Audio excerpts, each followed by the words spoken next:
ഇന്നത്തെ ചാപ്റ്റർ ഗീതാ വിഷയ സംഗ്രഹം. അതായത് സംഗ്രഹം എന്ന് തന്നെ നമുക്കറിയാം ഒരു സമ്മറി അല്ലെ. നമ്മൾ 18 അധ്യായം നമുക്ക് ഒറ്റയടിക്ക് മനസ്സിലാക്കാൻ പറ്റുന്നതിലും ഭേദം നമ്മൾ രണ്ടാം അധ്യായം തന്നെ നോക്കിക്കഴിഞ്ഞാൽ ജസ്റ്റ് എന്താണെന്ന് ഭഗവത്ഗീത നമുക്ക് മനസ്സിലാവും. അതിൽ എല്ലാ കാര്യങ്ങളും ഉൾപ്പെട്ടിട്ടുണ്ട്. പക്ഷെ അതിന്റെ അർത്ഥം എന്ന് വെച്ച് കഴിഞ്ഞാൽ അത് നോക്കിക്കഴിഞ്ഞാൽ എല്ലാം കിട്ടുന്നില്ല. ഏകദേശം നമുക്കൊരു രൂപം കിട്ടും. അതാണ് രണ്ടാമത്തെ അധ്യായത്തിന്റെ പ്രത്യേകത. അതിലെല്ലാ കാര്യങ്ങളും അതിൽ പറഞ്ഞു തരുന്നുണ്ട്. അപ്പൊ നമുക്കിനി അധ്യായത്തിലേക്ക് കടക്കാം. മെയിനായിട്ട് ഇതിലാണ് ശരിക്കും ഭഗവാൻ നമ്മളെ ആത്മാവും ജീവാത്മാവും ശരീരം തമ്മിലുള്ള ഡിഫറൻസ് ഒക്കെ പറഞ്ഞു തരുന്നു. പ്രത്യേകിച്ച് ആത്മാവിനെ പറ്റിയിട്ടുള്ള കൂടുതൽ വർണ്ണനകളും കാര്യങ്ങളുമാണ്. അപ്പൊ അർജുനൻ നമുക്കറിയാം, അർജുനൻ എപ്പോഴും യുദ്ധം ചെയ്യാനുള്ള വിഷമം കാര്യങ്ങളും ഓരോന്നും പറഞ്ഞുകൊണ്ടിരിക്കുന്നുണ്ടല്ലോ. അപ്പൊ അത് നമ്മളെ ആത്മാവ് വേറെ ശരീരം വേണം, അങ്ങനത്തുള്ള ആത്മീയ ജ്ഞാനങ്ങളാണ് ഈ അധ്യായത്തിൽ മെയിനായിട്ട് കൊടുക്കുന്നത്. അങ്ങനത്തെ ശ്ലോകങ്ങളാണ് നമുക്ക് ഇതിൽ കൂടുതലായിട്ട് കാണാൻ കഴിയുക നമുക്ക്. അപ്പൊ അത് കാരണം കൊണ്ട് നീ അതിന് വിഷമിക്കേണ്ട എന്നാണ് പറയുന്നത്. ആത്മാവ് എന്ന് പറയുന്നത് അതിനെ വധിക്കാനോ അതിനൊന്നും ചെയ്യാൻ കഴിയില്ല. അത് എപ്പോഴും ശാശ്വതമാണെന്നാണ് ഭഗവാൻ പറഞ്ഞു കൊടുക്കുന്നത്. നമുക്കൊന്ന് ആദ്യത്തെ അധ്യായത്തിലേക്ക് പോവാം. ഓക്കെ, അധ്യായം 2 കൃഷ്ണ ഗീതാ വിഷയ സംഗ്രഹം. 1 വാസുദേവായ ഹരേ കൃഷ്ണ. എല്ലാവർക്കും സ്വാഗതം. അപ്പൊ ഇതിൽ പറയുന്നത് ഞാൻ പറഞ്ഞ പോലെ തന്നെ ഒരു സമ്മറിയാണ് പറയുന്നത്. അപ്പൊ ഇതിൽ പറയുമ്പോൾ നമുക്ക് ശരിക്കും ജനറൽ ആയിട്ട് ഇതൊക്കെ വളരെ ഡീപ്പായിട്ട് നിങ്ങൾ ഇപ്പോഴും പോണ്ട. നമുക്കറിയാം നമ്മൾ 18 ദിവസത്തെ ക്ലാസ് എന്ന് പറയുമ്പോൾ 18 മണിക്കൂറും ഇല്ല നമുക്ക്. അപ്പൊ 18 മണിക്കൂർ കൊണ്ട് ഭഗവത്ഗീത നമുക്ക് മുഴുവനും മനസ്സിലാക്കാനൊന്നും പറ്റില്ല. ജസ്റ്റ് എന്താണ് ഭഗവത്ഗീത എന്ന് മാത്രമേ നമുക്ക് ഇതിൽ നമുക്ക് ഐഡിയ കിട്ടുള്ളൂ. അത് കഴിഞ്ഞിട്ട് ഞാൻ പറഞ്ഞു സെക്കൻഡ് ലെവലിന്റെ, തേർഡ് ലെവലിന്റെ, ഫോർത്ത് ലെവലിന്റെ അവിടെ എത്തുമ്പോൾ നമുക്ക് ഡീറ്റെയിൽ ആയിട്ട് ഓരോ ശ്ലോകത്തിന്റെ കറക്റ്റ് മീനിങ്ങും അതിന്റെ അർത്ഥങ്ങളും നമുക്ക് മനസ്സിലാവും, നമുക്ക് പഠിക്കാനും പറ്റും. അപ്പൊ നമ്മൾ ജനറൽ ആയിട്ട് ഇതിൽ നിന്ന് എന്തെങ്കിലും ഡൗട്ട്സുകൾ കാര്യങ്ങൾ നമുക്ക് ക്ലിയർ ചെയ്ത് പോകുന്നല്ലാണ്ട് വളരെ ഡീറ്റെയിൽ ആയിട്ട് പോയി കഴിഞ്ഞാൽ നമുക്ക് അതിനുള്ള സമയങ്ങളും ഇല്ല. പിന്നെ നമുക്ക് പലരും പല ലെവലിലായിരിക്കും. അത് നമ്മൾ എപ്പോഴും ശ്രദ്ധിക്കുക. ഇപ്പൊ ഈ ക്ലാസ്സിലായാലും എല്ലാവർക്കും ഒരേ ലെവലിലായിരിക്കില്ല. ചിലര് ഭഗവത്ഗീത ശരിക്കും അറിവുള്ളവരുണ്ടാവും, ചിലർ ആദ്യമായിട്ട് കേൾക്കുന്ന ഭഗവത്ഗീത ആൾക്കാരുണ്ടാവും, ചിലപ്പോൾ കുറച്ചറിയുന്നവരുണ്ടാവും. പലർക്കും പല ലെവലുള്ള എഡ്യൂക്കേഷൻ ലെവലാണെങ്കിലും പല ലെവലിലുള്ളവരുണ്ടാവും. ചിലർക്ക് പല രീതിയിൽ ഗ്രാസ്പ് ചെയ്യാൻ കഴിയുന്നതുകൊണ്ട് പല ലെവലായിരിക്കും. അങ്ങനെ പലതരത്തിലുള്ള ആൾക്കാരായിരിക്കും. അപ്പൊ നമ്മൾ ഉദ്ദേശിക്കുന്നത് എല്ലാവർക്കും വേണ്ടിയിട്ട് ജനറൽ ആയിട്ട് ഒരു അവയർനെസ് കൊടുക്കാന്നാണ് ഭഗവത്ഗീതയുടെ ഇപ്പോഴത്തെ ലക്ഷ്യം നമുക്ക്. അത് കഴിഞ്ഞിട്ട് നമുക്ക് ഫിൽട്ടർ ചെയ്ത് അവർക്ക് ഇഷ്ടമുണ്ടെങ്കിൽ ലെവൽ 1, ലെവൽ 2, ലെവൽ 3ലേക്കൊക്കെ കയറാം. അപ്പൊ അതിനനുസരിച്ചുള്ള ഡീറ്റെയിൽ ആയിട്ടുള്ള ക്ലാസ്സസ് അവർക്ക് കിട്ടും. അപ്പൊ അത് നമ്മൾ ശ്രദ്ധിക്കണം. ഇപ്പൊ പലരും പല ലെവലും ആയിരിക്കും. അപ്പൊ നമ്മളിന്ന് അതും കീപ്പ് ചെയ്യണം. നമ്മള് ഹരേ കൃഷ്ണ. അപ്പോ നെക്സ്റ്റ് സെക്കൻഡ് ലെവലിൽ പറയുമ്പോൾ ആത്മാവിനെ പറ്റിയാണ് ഭഗവാൻ കൂടുതൽ ഡിസ്കസ് ചെയ്യണം സെക്കൻഡ് ചാപ്റ്ററിൽ.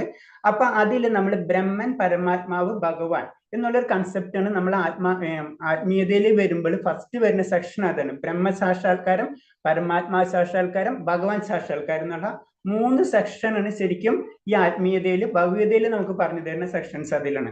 അപ്പൊ ബ്രഹ്മം എന്ന് പറയുമ്പോൾ നമുക്കറിയാം. ഇപ്പൊ അതിനൊരു ജസ്റ്റ് എക്സാമ്പിൾ പറയണമെന്ന് വെച്ച് കഴിഞ്ഞാല്, ജസ്റ്റ് ഒരു എക്സാമ്പിൾ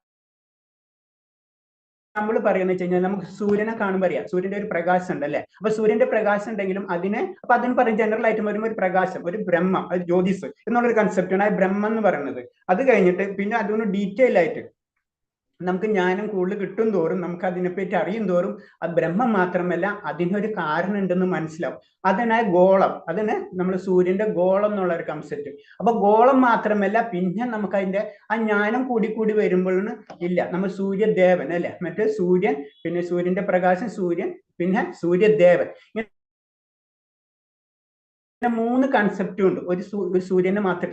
അതേപോലെ തന്നെയാണ് ബ്രഹ്മസാക്ഷാത്കാരം, പരബ്രഹ്മ സാക്ഷാത്കാരം, ഭഗവാൻ സാക്ഷാത്കാരം. ഇതാണ് ശരിക്കും ഭഗവതിയിലുള്ള ബേസ്. എന്താണ് ഭഗവാൻ സാക്ഷാത്കാരം, പരമാത്മ സാക്ഷാത്കാരം, അപ്പൊ ബ്രഹ്മസാക്ഷാത്കാരം നമ്മൾ ഇനീഷ്യൽ ആയിട്ട് നമുക്ക് ഒരു ജസ്റ്റ് ഒരു നമ്മൾ പറയില്ലേ തമസോമ ജ്യോതിർഗമയ എന്ന് പറയുന്ന പോലെ തന്നെ ഒരു വെളിച്ചത്തിലേക്ക്, ഒരു വെളിച്ചമാണ് നമ്മൾ ആദ്യം അന്വേഷിക്കുന്നത്. എന്താണെന്നുള്ള അറിവ്, അതാണ് ആദ്യം സ്റ്റാർട്ടിങ്ങിൽ വരുന്നത്. അപ്പൊ ഇങ്ങനത്തെ കാര്യങ്ങളാണ് മെയിൻ ആയിട്ട് ഭഗവത് കംപ്ലീറ്റ് ചർച്ച പോയിട്ട് പോണത്.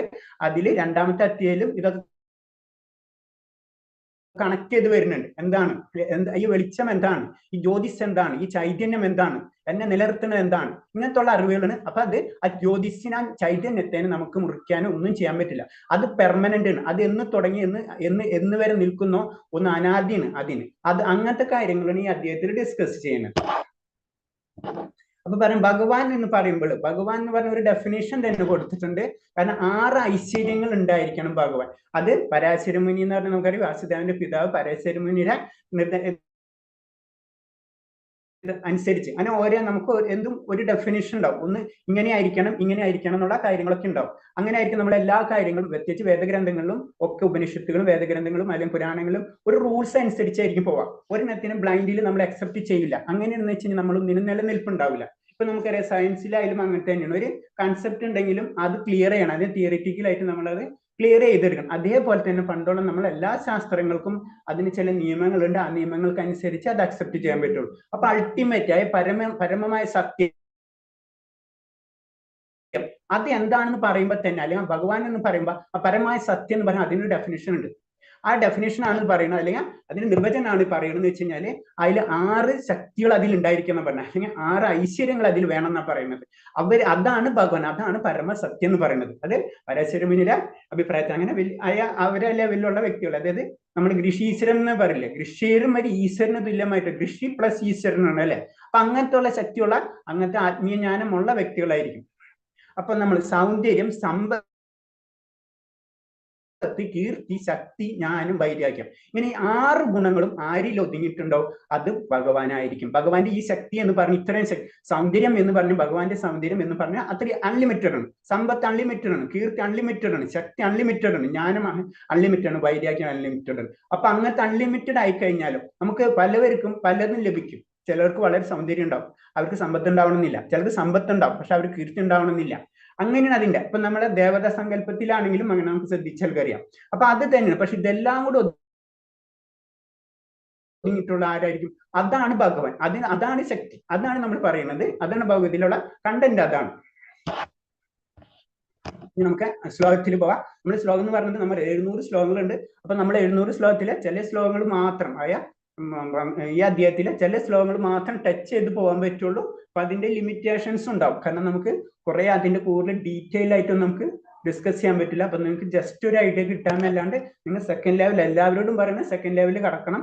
സെക്കൻഡ് ലെവലിൽ അറ്റൻഡ് ചെയ്യുമ്പോൾ എന്താ ഗുണമെന്ന് വെച്ച് കഴിഞ്ഞാൽ നമുക്ക് ഓരോ ശ്ലോകങ്ങളും കവർ ചെയ്ത് പോകും. അപ്പോൾ നമുക്ക് അതിന്റെ ഒരു 50% എന്താണെന്ന് മനസ്സിലാവുള്ളൂ. പിന്നെ നമ്മൾ ഡീറ്റെയിൽ ആയിട്ട് പഠിക്കും. അത് ഇൻട്രസ്റ്റ് ഉള്ളവർ. അപ്പോൾ നമ്മൾ ഫസ്റ്റ് പാർട്ട് എപ്പോഴും ജനറൽ ആയിട്ട് എല്ലാവർക്കും എന്താണ് ഭഗവത എന്ന് അറിയാത്ത നമ്മുടെ നാട്ടിൽ ഇഷ്ടത്തിന് ആൾക്കാരുണ്ട്. എന്താണ് അപ്പൊ അത് അറിയാനുള്ള ആഗ്രഹം തന്നെ പറയുന്നത് ഭഗവാന്റെ കരുണ എന്നാ പറയുന്നത്. അത് വേറെ ലെവൽ. അത് നമ്മൾ ഭക്തിക്ക് ലെവലിലേക്ക് പോകണ്ട. ജസ്റ്റ് നമുക്ക് ജനറൽ ആയിട്ട് എന്താണ് ഭഗവത എന്ന് അറിയണം. അതിൽ എന്തുകൊണ്ട് എഴുതിയിട്ടുള്ള നമുക്കൊരു കണ്ടന്റ് കിട്ടണമല്ല. അപ്പൊ നമ്മൾ ഫസ്റ്റ് അധ്യായത്തിൽ മനസ്സിലായി, സിമ്പിൾ ആയിട്ട് അർജുനന്റെ വിഷാദമാണ് അതിൽ നടക്കുന്നത് അല്ലെ. വിഷാദ, അതായത് യുദ്ധം തുടങ്ങുന്നതിന് മുന്നുള്ള സാധാരണ രീതിയിൽ ബന്ധുമിത്രാദികളായിട്ടാണ് യുദ്ധം ചെയ്യാൻ പോകുന്നത്. അപ്പൊ ഈ ബന്ധുമിത്രാദികൾ യുദ്ധം ചെയ്യാൻ വരുമ്പോൾ ഒരു സാധാരണ ഒരു വ്യക്തിക്ക് ഉണ്ടാകുന്ന ഒരു അനുഭവം തന്നെയാണ് അർജുനൻ അവിടെ സംഭവിച്ചിട്ടുള്ളത്. അപ്പൊ അതിൽ നിന്ന് രക്ഷ നേടാൻ വേണ്ടിയാണ് അടുത്ത അധ്യായത്തിൽ കടക്കുന്നത്. അടുത്ത അധ്യായത്തിലേക്ക് കടക്കുമ്പോൾ അടുത്ത അധ്യായത്തിൽ കടക്കുമ്പോൾ ആ ദുഃഖത്തെ ഞാൻ എങ്ങനെ, ഇപ്പൊ എനിക്ക് എന്തായാലും അത് എന്റെ ധർമ്മസങ്കടത്തിൽ പെട്ടിരിക്കുകയാണ് അർജുനൻ. അപ്പൊ ഞാൻ അതിൽ നിന്ന് എങ്ങനെ രക്ഷ നേടും? അത് അർജുനൻ ശരിക്കും ഭഗവാനോട് ചോദിക്കണം. കാരണം ഭഗവാൻ എന്ന് പറഞ്ഞാൽ ഭയങ്കര സുഹൃത്തും കൂടിയാണ്. അത്ര നേരം സുഹൃത്താണ്. അപ്പൊ സുഹൃത്ത് നമ്മളെ സംബന്ധിച്ച് നമ്മൾ പ്രാക്ടിക്കൽ ലൈഫിൽ നമുക്ക് നോക്കിയാൽ അറിയാം, നമുക്ക് എന്തെങ്കിലും അങ്ങനത്തെ പ്രശ്നങ്ങൾ കാര്യങ്ങൾ വരുമ്പോൾ നമ്മൾ ആദ്യമായിട്ട് സംസാരിക്കുക ഏറ്റവും അൾട്ടിമേറ്റ് സുഹൃത്തിനോടായിരിക്കും നമ്മൾ സംസാരിക്കുക അല്ലെ. അല്ല അതിനപ്പുറത്തേക്ക് നമ്മൾ പോവില്ല. നമ്മൾ എന്തെങ്കിലും ഇഷ്യൂസ്, ഇത് തന്നെയാണ് അർജുനൻ ഭഗവാനോട് ചോദിക്കണം. സുഹൃത്ത് എന്ന നിലയിൽ തന്നെ ഫസ്റ്റ് കാര്യങ്ങളൊക്കെ ചോദിച്ച് മനസ്സിലാക്കണേ. എന്നിട്ട് ശരിക്കും ഈ ശ്ലോകത്തിലോടുകൂടി ശരിക്കും എന്താ സംഭവിക്കുന്നത്? മാതാജി ഒന്ന് വായിച്ചോ. ഹരേ കൃഷ്ണ പ്രഭു, ഹരേ കൃഷ്ണ. कार्पण्यदोषोपहत स्वभावः पृच्छामि त्वां धर्म सम्मूढचेताः यच्छ्रेयसां निश्चितं ब्रूहि तन्मे शिष्यस्तेहं शाधि मां तां प्रपन्नम्. हरे कृष्ण. ഹരേ കൃഷ്ണ. ഇതെന്താ പറയുന്നത്? കർപ്പണ്യദോഷ പഹത സ്വഭാവ പ്രച്ഛാമിത്വ ധർമ്മ സമ്മൂഢന ചേതഃ യശ്രേയനിഷ്ഠ ബ്രൂഹി തന്മേ ശിഷ്ടാസ്തേഹം സാധ്യമാന്തോ പ്രവന്നം എന്ന് പറയുന്നതിന്റെ മീനിങ് എന്താന്ന് വെച്ച് കഴിഞ്ഞാല്, കാരണം ഈ സമയത്തിന് അർജുനൻ ശരിക്കും സറണ്ടർ ആവുന്ന ഭഗവാന്റെ അടുത്ത് ഈ ശ്ലോകത്തോടുകൂടി ശരിക്കും ഭഗവത സ്റ്റാർട്ട് ചെയ്യണം നമുക്ക് പറയാം. അതായത് ദൗർലഭ്യം കൊണ്ട് ആത്മനിയന്ത്രണം നഷ്ടപ്പെട്ട് എനിക്ക് കൃത്യനിർവഹണത്തെ പറ്റി ഒന്നും വ്യക്തമാകുന്നില്ല, ഈ അവസ്ഥയിൽ എനിക്ക് എന്താണ് യോജിച്ചതെന്ന് പറഞ്ഞു തരണം എന്ന് പറയുന്നത്. അപ്പൊ ഭഗവാനായിട്ട് പറയുന്നത്, കാരണം ഇതിനു മുന്നത്തെ അധ്യായത്തിൽ ശരിക്കും അർജുനന് നോളജ് ഉള്ള വ്യക്തിയാണ്, അല്ലാണ്ട് സിമ്പിൾ ആയിട്ടുള്ള ഒരു വ്യക്തിയല്ല അല്ലെ. നമുക്കറിയാം എല്ലാ വില്ലാളി വീരനാണ്. ദ്രോണരെ വധിക്കാനുള്ള അസ്ത്രം വരും, അതായത് സ്വന്തം ഗുരുവിനെ വധിക്കാനുള്ള അസ്ത്രം അടക്കം അർജുനന്റെ കയ്യിലുണ്ട്. അത്രയും പവർഫുൾ ആണ് അർജുനൻ. എല്ലാ വേദങ്ങളും എല്ലാ നിയമങ്ങളും അറിയാം. എന്നിട്ട് അപ്പൊ അങ്ങനത്തെ വ്യക്തികൾക്കും അത്രയും ടോപ്പ് ആയിട്ടുള്ള വ്യക്തികൾക്കും ഭഗവാൻ ആവശ്യം വരും. അതായത് നമുക്ക് സംശയങ്ങൾ വരും, നമുക്ക് ജീവിതത്തിൽ പല ഇഷ്യൂസ് വരും. അതിന് നമ്മൾ അത്രയും നല്ലൊരു ഫ്രണ്ടിനെ നമ്മൾ കണക്ട് ചെയ്യേണ്ടി വരും. അതും കൂടിയാണ് ഇങ്ങനത്തെ കാര്യങ്ങൾ നമ്മൾ ഇതിന് മനസ്സിലാക്കേണ്ടത്. അപ്പൊ നമുക്ക് അല്ലാണ്ട് നമുക്ക് ഇൻഡിപെൻഡന്റ് ആയിട്ട് ഒരു കാര്യങ്ങൾ നമുക്ക് ചെയ്യാൻ പറ്റില്ല. അപ്പൊ അവിടെയാണ് ഭഗവാന്റെ ഒരു കൺസെപ്റ്റ് തന്നെ വരുന്നത് തന്നെ. അപ്പൊ ഇവിടെ ഈ സമയത്തിൽ വരും നല്ലൊരു സുഹൃത്തായിട്ട് തന്നെയാണ് അവർ പോയിരുന്നത്. ഇതിൽ വരുമ്പോഴാണ് സുഹൃത്തിനോട് പറയുമ്പോ തന്നെ എല്ലാതും നഷ്ടപ്പെടുന്ന ഒരു അവസ്ഥ വരുമ്പോ ആ സുഹൃത്ത് പറയുന്നത് നമുക്കൊരു ദൈവം തരുന്ന പോലെ തന്നെ ആയിരിക്കും ഒരു പ്രതീതി നമുക്ക് സംഭവിക്കും. ഇത് തന്നെയാണ് ഇവിടെ പറയുന്നത്. കാരണം ആ സമയത്ത് അർജുനൻ അത്ര തകർന്നു പോയിരിക്കുകയാണ് ജീവിതത്തിൽ. മനസ്സിലായി? നമ്മളെ രീതിയല്ല അർജുനന്റെ ചിന്താഗതി. അപ്പൊ അത്രയും രീതിയിൽ വരുന്ന സമയത്ത് അർജുനൻ പറയാണ്, എനിക്ക് യോജിച്ചത് എന്താണെന്ന് പറഞ്ഞു തരൂ. അങ്ങനെ ഒന്ന് സ്റ്റോപ്പ് ചെയ്യുന്ന ആ സബ്ജക്ട്. കാരണം എന്ന് വെച്ച് കഴിഞ്ഞാല്, കാരണം എനിക്കൊന്നും ചെയ്യാനേ പറ്റില്ല. സത്യം ഏതാണെന്ന് എനിക്കറിയാം, തെറ്റ് ഏതാണെന്ന് എനിക്കറിയാം, പക്ഷെ എനിക്കത് ചെയ്യാൻ പറ്റുന്നില്ല. ഞാൻ എന്ത് ചെയ്യും? എനിക്ക് എല്ലാ ധർമ്മങ്ങളും അറിയാം, അല്ലാണ്ട് ധർമ്മങ്ങളൊന്നും അറിയാത്ത വ്യക്തിയൊന്നല്ല. പക്ഷെ എനിക്ക് എന്താ വെച്ചാൽ അങ്ങ് പറയുന്നത് ഞാൻ ചെയ്യാം. ചില സംബന്ധിച്ച് ചില സംഭവങ്ങളിൽ നമുക്ക് പ്രാക്ടിക്കൽ ലൈഫിൽ നമുക്ക് ചില കാര്യങ്ങൾ നമ്മൾ ധർമ്മസങ്കടത്തിൽ പെടുന്ന കാര്യം ഉണ്ടാവും. പക്ഷെ അത് നമുക്ക് ചെയ്യാൻ പറ്റും. വേറൊരാൾ പറഞ്ഞു നമ്മൾ ചെയ്യും. കാരണം നമുക്കത് ചെയ്യാനുള്ള പവർ കിട്ടണില്ല. ഇത് തന്നെയാണ്, അതാണ് ശരിക്കും ഗുരു ശിഷ്യ ബന്ധത്തിലേക്ക് കിടക്കണം. അപ്പൊ ഗുരു നമുക്ക് പറഞ്ഞു തരണം. അതുപോലെ അർജുനൻ ഇൻഡയറക്റ്റ് ആയിട്ട് ഭഗവാന് ഗുരു ആയിട്ട് സ്വീകരിക്കണ ഒരു ശ്ലോകമാണ്. അതിന് പറഞ്ഞ ഈ അവസ്ഥ എനിക്ക് എന്താണ് യോജിച്ചതെന്ന് പറഞ്ഞു തരൂ എന്ന് പറയുന്നത്. കാരണം എന്ന് വെച്ച് കഴിഞ്ഞാൽ നമുക്കറിയാം നമ്മുടെ ജീവിത പ്രശ്നങ്ങൾ എന്ന് പറഞ്ഞാൽ ഒരു വ്യക്തിക്കും പറയുന്നത് താൻ ആഗ്രഹിക്കാൻ തന്നെ വന്നുപെടുന്ന ജീവിത പ്രശ്നങ്ങളിൽ നിന്ന് മോചനം കിട്ടാൻ ഒരു ആത്മീയാചാര്യം. അതായത് നമ്മൾ ഒരിക്കലും നമുക്ക് എല്ലാ ജീവിതത്തിൽ എല്ലാവർക്കും ആഗ്രഹം സന്തോഷമാണ് അല്ലെ, നമ്മൾ വളരെ, പക്ഷെ നമ്മൾക്കുണ്ടാവുന്ന പ്രശ്നങ്ങൾ നമ്മൾ പ്രതീക്ഷിക്കാതെ ാണ് നമുക്ക് എല്ലാ പ്രശ്നങ്ങളും സംഭവിക്കുന്നത്. ഒരാൾക്ക് ഒരാളും നല്ല തെറ്റായിട്ട് കാര്യങ്ങൾ നമുക്ക് ദുഃഖം ഒരു വ്യക്തിക്ക് ഇഷ്ടപ്പെടുന്നില്ല, പക്ഷെ നമ്മുടെ ജീവിതത്തിൽ നമുക്ക് ദുഃഖങ്ങൾ സംഭവിച്ചുകൊണ്ടിരിക്കും. ഇതിന്റെ കാരണം എന്താണ്? അവിടെ നിന്ന് നമ്മൾ ശരിക്കും ആത്മീയത സ്റ്റാർട്ട് ചെയ്യണം. നമ്മൾ അന്വേഷണമാണ്. പിന്നെ എന്തുകൊണ്ടാണ് ഇത്?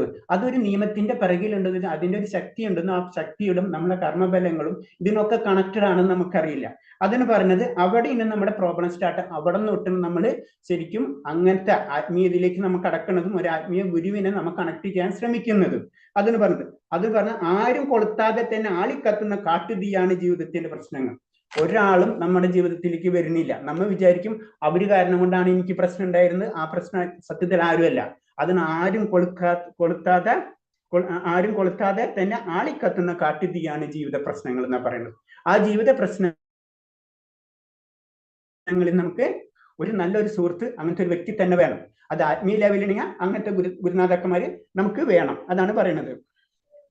അതിനിതിൽ പറഞ്ഞ അപ്പൊ ശരിക്കും ഈ സമയത്ത് അർജുനൻ ഭഗവാന്റെ അടുത്ത് സറണ്ടർ ആവണ, എനിക്ക് എന്താ ചെയ്യേണ്ടതെന്ന് പറഞ്ഞു തരും. അതായത് രണ്ടും ഉണ്ട്. നമ്മളെ ഇവിടെ നോക്കുമ്പോൾ ശരിക്കും എന്താ പറയുക, ഭൗതികമായിട്ടുള്ള കാര്യത്തിലാണ്. കാരണം സ്വന്തം ബന്ധുമിത്രാദികളാണ് തൊട്ട് മുന്നിൽ നിൽക്കുന്നത്, അവരെ വധിക്കാനുള്ള പ്രശ്നങ്ങൾ വരുന്നത്. അപ്പൊ അത് തന്നെയാണ് നമ്മൾ നടക്കേണ്ടത്. ആത്മീയത ഇപ്പം വിട്, താല്പര്യ കാര്യത്തിലല്ല വരുന്നത്. ഇപ്പൊ ജനറൽ ആയിട്ട് ഒരു നല്ലൊരു സുഹൃത്ത് അല്ലെങ്കിൽ അങ്ങനത്തെ ഒരു ഗുരു അല്ലെങ്കിൽ അങ്ങനത്തെ ഒരു ടീച്ചറെ കണക്ട് നല്ലൊരു ശരിക്കും ഇവിടെ നിന്നാണ് ഭഗവത തുടങ്ങുന്നത് തന്നെ. ഞാനിപ്പോൾ അങ്ങയെ പ്രാപിച്ച ശിഷ്യനാണ്, ദയവായി ഉപദേശം തന്നാലും. ശിഷ്യന്മാർക്കാണ് ഉപദേശം കൊടുക്കാം. ഹരേ കൃഷ്ണ. നെക്സ്റ്റ് ശ്ലോകം 13ാമത്തെ ശ്ലോകം നേരിട്ട് ജമ്പ് ചെയ്ത് നമ്മള്. ഹരേ കൃഷ്ണ. ദേഹിനോ അസ്മിൻ യഥാ ദേഹേ കൗമാരം യൗവനം ജരാ തഥാ ദേഹാന്തര പ്രാപ്തിർ ധീരസ്തത്ര ന മുഹ്യതി. ഹരേ കൃഷ്ണ. ഹരേ കൃഷ്ണ. ഇതിൽ പറയുന്നത് എന്താണ്? ദേഹിനസ്മിൻ യഥാ ദേഹേ കൗമാര യൗവനം ജരാ തഥാ ദേഹാന്തര പ്രാപ്തിർ ധീരസ്തത്ര ന മുഹ്യതി. ശരി, ഇനി ഭഗവാനായി ജ്ഞാനം കൊടുക്കണം. അപ്പൊ ഇതിൽ നമ്മളെ ഈ ഭഗവതിൽ നമ്മൾ ജനറൽ ആയിട്ട് കാറ്റഗറി ചെയ്തിട്ടുണ്ടെങ്കിലും ഫസ്റ്റ് സെക്ഷൻ 6 ഇതും പറഞ്ഞത് കർമ്മയോഗം, പിന്നത്തെ ഭക്തിയോഗം, പിന്നത്തേത് ജ്ഞാനയോഗം എന്ന് പറയണെങ്കിൽ ഇവിടെ നമുക്ക് കാണാം. ശ്രദ്ധിച്ചു കഴിഞ്ഞാൽ, വളരെ മൈന്യൂട്ടായിട്ട് ശ്രദ്ധിച്ചു കഴിഞ്ഞാൽ ഇത് ഭഗവാൻ ജ്ഞാനം കൊടുക്കണമാണ് ശരിക്കും പറഞ്ഞു കഴിഞ്ഞാൽ. അപ്പൊ ഈ ശ്ലോകത്തിൽ കാരണം എന്താ പറഞ്ഞത്? ആത്മാവിനെ പറ്റി പറയാൻ തുടങ്ങണം. എന്താണ് ആത്മാവ് എന്ന് അർജുനനോട് പറഞ്ഞു കൊടുക്കണം. അപ്പൊ അർജുനൻ വിഷമിക്കേണ്ട ആവശ്യമില്ല. നിനക്ക് കാരണം എന്ന് വെച്ചാൽ ആത്മാവാണ്. ആത്മാവ് എന്താണെന്ന് അത് പറഞ്ഞു കൊടുക്കുന്ന ശ്ലോകമാണ്. ശരീരസ്ഥനായ ആത്മാവിനെ ബാല്യത്തിൽ നിന്ന് യൗവനത്തിലേക്കും പിന്നെ വാർദ്ധക്യത്തിലേക്കും കടക്കുന്നത് പോലെ മരണശേഷം മറ്റൊരു ശരീരത്തിലേക്ക് പ്രവേശിക്കുന്നു. സമജിത്തന ഒരാൾക്ക് ഈ പരിണാമത്തെ പറ്റി സംഭ്രമം ഉണ്ടാവില്ല എന്ന് പറയുന്നു. അപ്പൊ എന്താണ് ആത്മാവിന്റെ പ്രത്യേകത എന്ന് പറയുന്നത്? ആത്മാവ് എന്ന് പറയുമ്പോൾ നമ്മുടെ ശരീരത്തിൽ നമുക്കറിയാം, നമ്മുടെ ശരീരത്തിന്റെ ഉള്ളിൽ ഒരു ചൈതന്യമുണ്ട്. ആ ചൈതന്യമാണ് ആത്മാവ് എന്ന് പറയുന്നത്. ആ ആത്മാവില്ലെങ്കിൽ നമുക്ക് വർക്ക് ചെയ്യാൻ പറ്റില്ല. അതല്ല നമ്മൾ മരണശേഷം ചത്ത് അല്ലെങ്കിൽ സത്ത് പോയി എന്ന് പറയുന്നതിന്റെ ഇൻഡയറക്റ്റ് മീനിങ് തന്നെയാണ്. അതില്ലെങ്കിൽ നമുക്ക് ഇതൊന്നും വർക്ക് ചെയ്യും. നമ്മുടെ ശരീരം വർക്ക് ചെയ്യുന്നത് ഒരു ആത്മാവിന്റെ ബലത്തിലാണ്. പക്ഷെ അതിന്റെ പ്രത്യേകത പറയുന്നത് വെച്ച് കഴിഞ്ഞാൽ ആത്മാവിന് നമ്മുടെ ശരീരം എന്ന് പറഞ്ഞു കഴിഞ്ഞാൽ ബാല്യത്തിൽ നിന്നും പിന്നെ യൗവനത്തിലേക്കും പിന്നെ വാർദ്ധക്യത്തിലേക്കും പിന്നെ മരണത്തിലേക്കും പിന്നെ അടുത്ത ശരീരത്തിലേക്കും. അപ്പൊ നമ്മൾ ജനന മരണമുണ്ട്. ജനിച്ചവർക്ക് മരണവും മരിച്ചവർക്ക് ജനനവും ഉണ്ട്. അതാണ് ഇത് പറയുന്നത്. അത് മറ്റൊരു ശരീരത്തിലേക്ക് പ്രവേശിക്കുന്നു എന്ന് പറഞ്ഞു. അപ്പൊ അവിടെ ഇത് നമുക്കറിയാം, നമ്മള് ബാല്യത്തിൽ ചെറുപ്പത്തിൽ നമ്മൾ അടുത്ത ലെവലിലേക്ക് വരുമ്പോൾ നമ്മൾ യൗവനത്തിലേക്ക് വരും. അപ്പോഴ് നമുക്കിത് വ്യത്യാസം തോന്നണില്ലല്ലേ? ഞാൻ അന്നും അത് തന്നെയാണ്. ഞാൻ ബാല്യത്തിൽ ഉണ്ടാവുന്ന ആ ആത്മാവ് തന്നെയാണ് എന്റെ യൗവനത്തിലും. എന്റെ യൗവനത്തിലുണ്ടായിരുന്ന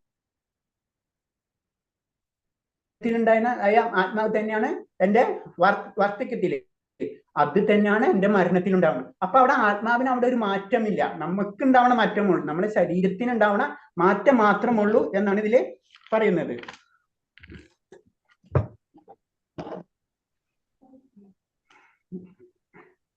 അപ്പൊ ഇതിൽ പറയുന്നത്, പിന്നെ അതിന് ഡീറ്റെയിൽ ആയിട്ട് പറയുമ്പോൾ മരണത്തെ ചൊല്ലി അർജുനൻ വിലപിക്കേണ്ടതില്ല എന്നാണ് ഈ ശ്ലോകത്തിൽ കൂടെ ഇൻഡയറക്റ്റ് ആയിട്ട് ഭഗവാൻ പറഞ്ഞു കൊടുക്കുന്നത്. കാരണം എന്ന് വെച്ച് കഴിഞ്ഞാൽ നമ്മൾ പഴകിയ ശരീരങ്ങൾക്ക് പകരം പുതിയ ചൈതന്യം ഉൾക്കൊള്ളുന്നവ അവ സ്വീകരിക്കാൻ കഴിയുന്നത് സന്തോഷിക്കുകയാണ് വേണ്ടത്. നമുക്കറിയാം, നമ്മളൊരു ഡ്രസ്സ് അഴുകിക്കഴിഞ്ഞാൽ നമ്മൾ ഡ്രസ്സ് കളഞ്ഞിട്ട് അടുത്ത ഡ്രസ്സ് ഇടും. അത്ര മാത്രമുള്ളൂ നമ്മളെ മരണം. അതിനുവേണ്ടി നമുക്കൊരു പുതിയ ഡ്രസ്സ് ഇടാൻ വേണ്ടി, അല്ലെങ്കിൽ പുതിയൊരു ഉടുപ്പ്, ഒരു പുതിയ ശരീരം ലഭിക്കുന്നതിന് വേണ്ടി ആത്മാവ് ചെയ്യുന്ന ഒരു കാര്യം മാത്രമേ ഉള്ളൂ. അത് കാരണം നീ അതിൽ ദുഃഖിക്കേണ്ട. കാരണം അത് പറയണെന്ന് വെച്ച് കഴിഞ്ഞാൽ ഈ ജന്മത്തിൽ ചെയ്തിട്ടുള്ള കർമ്മങ്ങൾക്ക് അനുയോജ്യമായ വിവിധ സുഖഭോഗങ്ങളും ക്ലേശങ്ങളും അനുഭവിക്കേണ്ടി വരും. അപ്പൊ നമ്മളെ ജന്മത്തിൽ പല കാര്യങ്ങളും നമ്മൾ ചെയ്യുന്നുണ്ട് ലഭിക്കാം എന്നാ പറയുന്നത്. അപ്പൊ കർമ്മബലങ്ങൾ അതിനായിട്ട് ബന്ധമുണ്ട്. അതൊക്കെ ഡീറ്റെയിൽ ആയിട്ട് നിങ്ങൾക്ക് സെക്കൻഡ് ലെവൽ തേർഡ് ലെവൽ ആക്കുമ്പോഴത്തേക്കും മനസ്സിലാവും. അപ്പൊ നമ്മൾ ഇതിന് ഇത്രയും മനസ്സിലാക്കേണ്ട ആവശ്യമുള്ളൂ. നമ്മുടെ മരണം എന്ന് പറയുന്നത് ശരീരം അല്ലെങ്കിൽ ആത്മാവ് അടുത്ത ശരീരത്തിലേക്ക് പോണാണ്. അത് കാരണം ആത്മാവിന് ഒന്നും അറിയില്ല. അപ്പൊ നമുക്ക് ബാല്യത്തിൽ നിന്ന് നമ്മ കൗമാരത്തിലേക്ക് വരുമ്പോ നമുക്കൊരു ഫീലിങ്സും ചെയ്യാവുന്നത് പോലെ തന്നെയായിരിക്കും നമ്മ മരണത്തിലേക്കും കിടക്കുന്നതും അടുത്ത ജന്മം ഉണ്ടാവുന്നത്. അതാണ് ഈ ശ്ലോകത്തിൽ കൂടെ മനസ്സിലാക്കേണ്ടത്.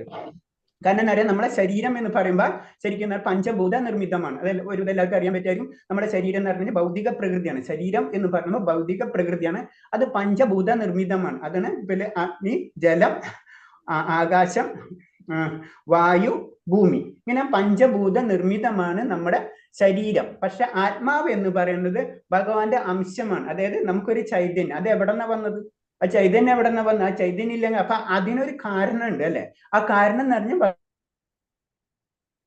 ഭഗവാനാണ്. ഒരു ശക്തി ഇല്ലാണ്ട് ഒന്നിൽ നിന്നും, അതല്ലേ നമ്മൾ ഫസ്റ്റ് ഈശവാസുപനിഷത്തിലെ ജ്ഞാനയോഗം ശ്ലോകം പറയുന്നത്. അതിന് ഓ പൂർണ്ണമതം പൂർണ്ണമിതം. അപ്പൊ പൂർണ്ണമതം ആദ്യം ഒരു പൂർണ്ണത്തിൽ നിന്നും പിന്നെ എല്ലാം സംഭവിക്കുന്നത് തന്നെ. അപ്പൊ ഓ പൂർണ്ണമതം പൂർണ്ണമിതം പൂർണ്ണമുദച്ഛത് പൂർണ്ണസ്യ പൂർണ്ണം, അങ്ങനത്തെ ഒരു ശ്ലോകം. ആ ശ്ലോകത്തിൽ പറയുന്നത് നമ്മള് ഫസ്റ്റ് നമുക്ക് പൂർണ്ണം, ഒരു പൂർണ്ണത്തിൽ നിന്ന് അടുത്ത, അതിന്റെ അർത്ഥം എന്ന് വെച്ച് കഴിഞ്ഞാൽ രണ്ടാമത്തേത് അപൂർണം എന്നല്ല, അതിൽ നിന്ന് ഒരു കഷ്ണം എടുത്ത് ഇങ്ങോട്ട് വെച്ച് കഴിഞ്ഞാൽ അത് കുറഞ്ഞൊന്നും വരില്ല.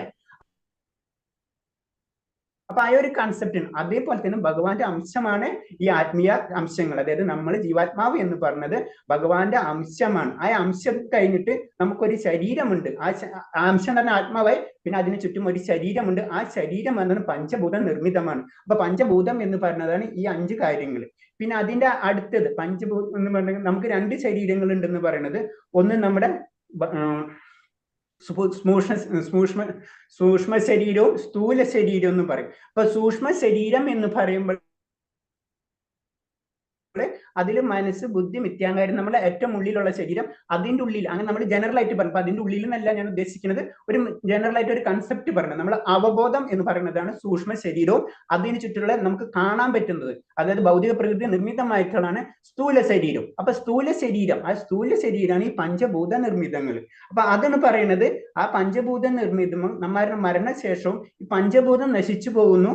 അത് നമ്മൾ പഞ്ചഭൂതം നശിച്ചു പോകുന്നു, അടുത്ത പഞ്ചഭൂതം നമുക്ക് ലഭിക്കുന്നു. അത്രേ നമുക്ക് വ്യത്യാസമുള്ളൂ. നമുക്കറിയാം നമ്മൾ ഇന്നത്തെ ശരീരമല്ല നാളത്തെ ശരീരം. ശരിക്കും നമ്മൾ മരണപ്പെട്ടുകൊണ്ടിരിക്കണം. ഓരോ ദിവസം നമ്മൾ ജനിച്ചുകൊണ്ടിരിക്കുന്ന പോലെ തന്നെയാണ് അല്ലെ നമ്മുടെ ശരീരം. അന്ന് ബാല്യത്തിലെ ശരീരമല്ല യൗവനത്തിലെ ശരീരം. ഈ ശരീരങ്ങൾ ഇങ്ങനെ മാറിക്കൊണ്ടിരിക്കുന്നു പറയുന്നത്. അതിനൊരു ഫോട്ടോഗ്രാഫാണ് കാണിക്കുന്നത്. ഇതിങ്ങനെ റൊട്ടേഷൻ നടന്നുകൊണ്ടിരിക്കും.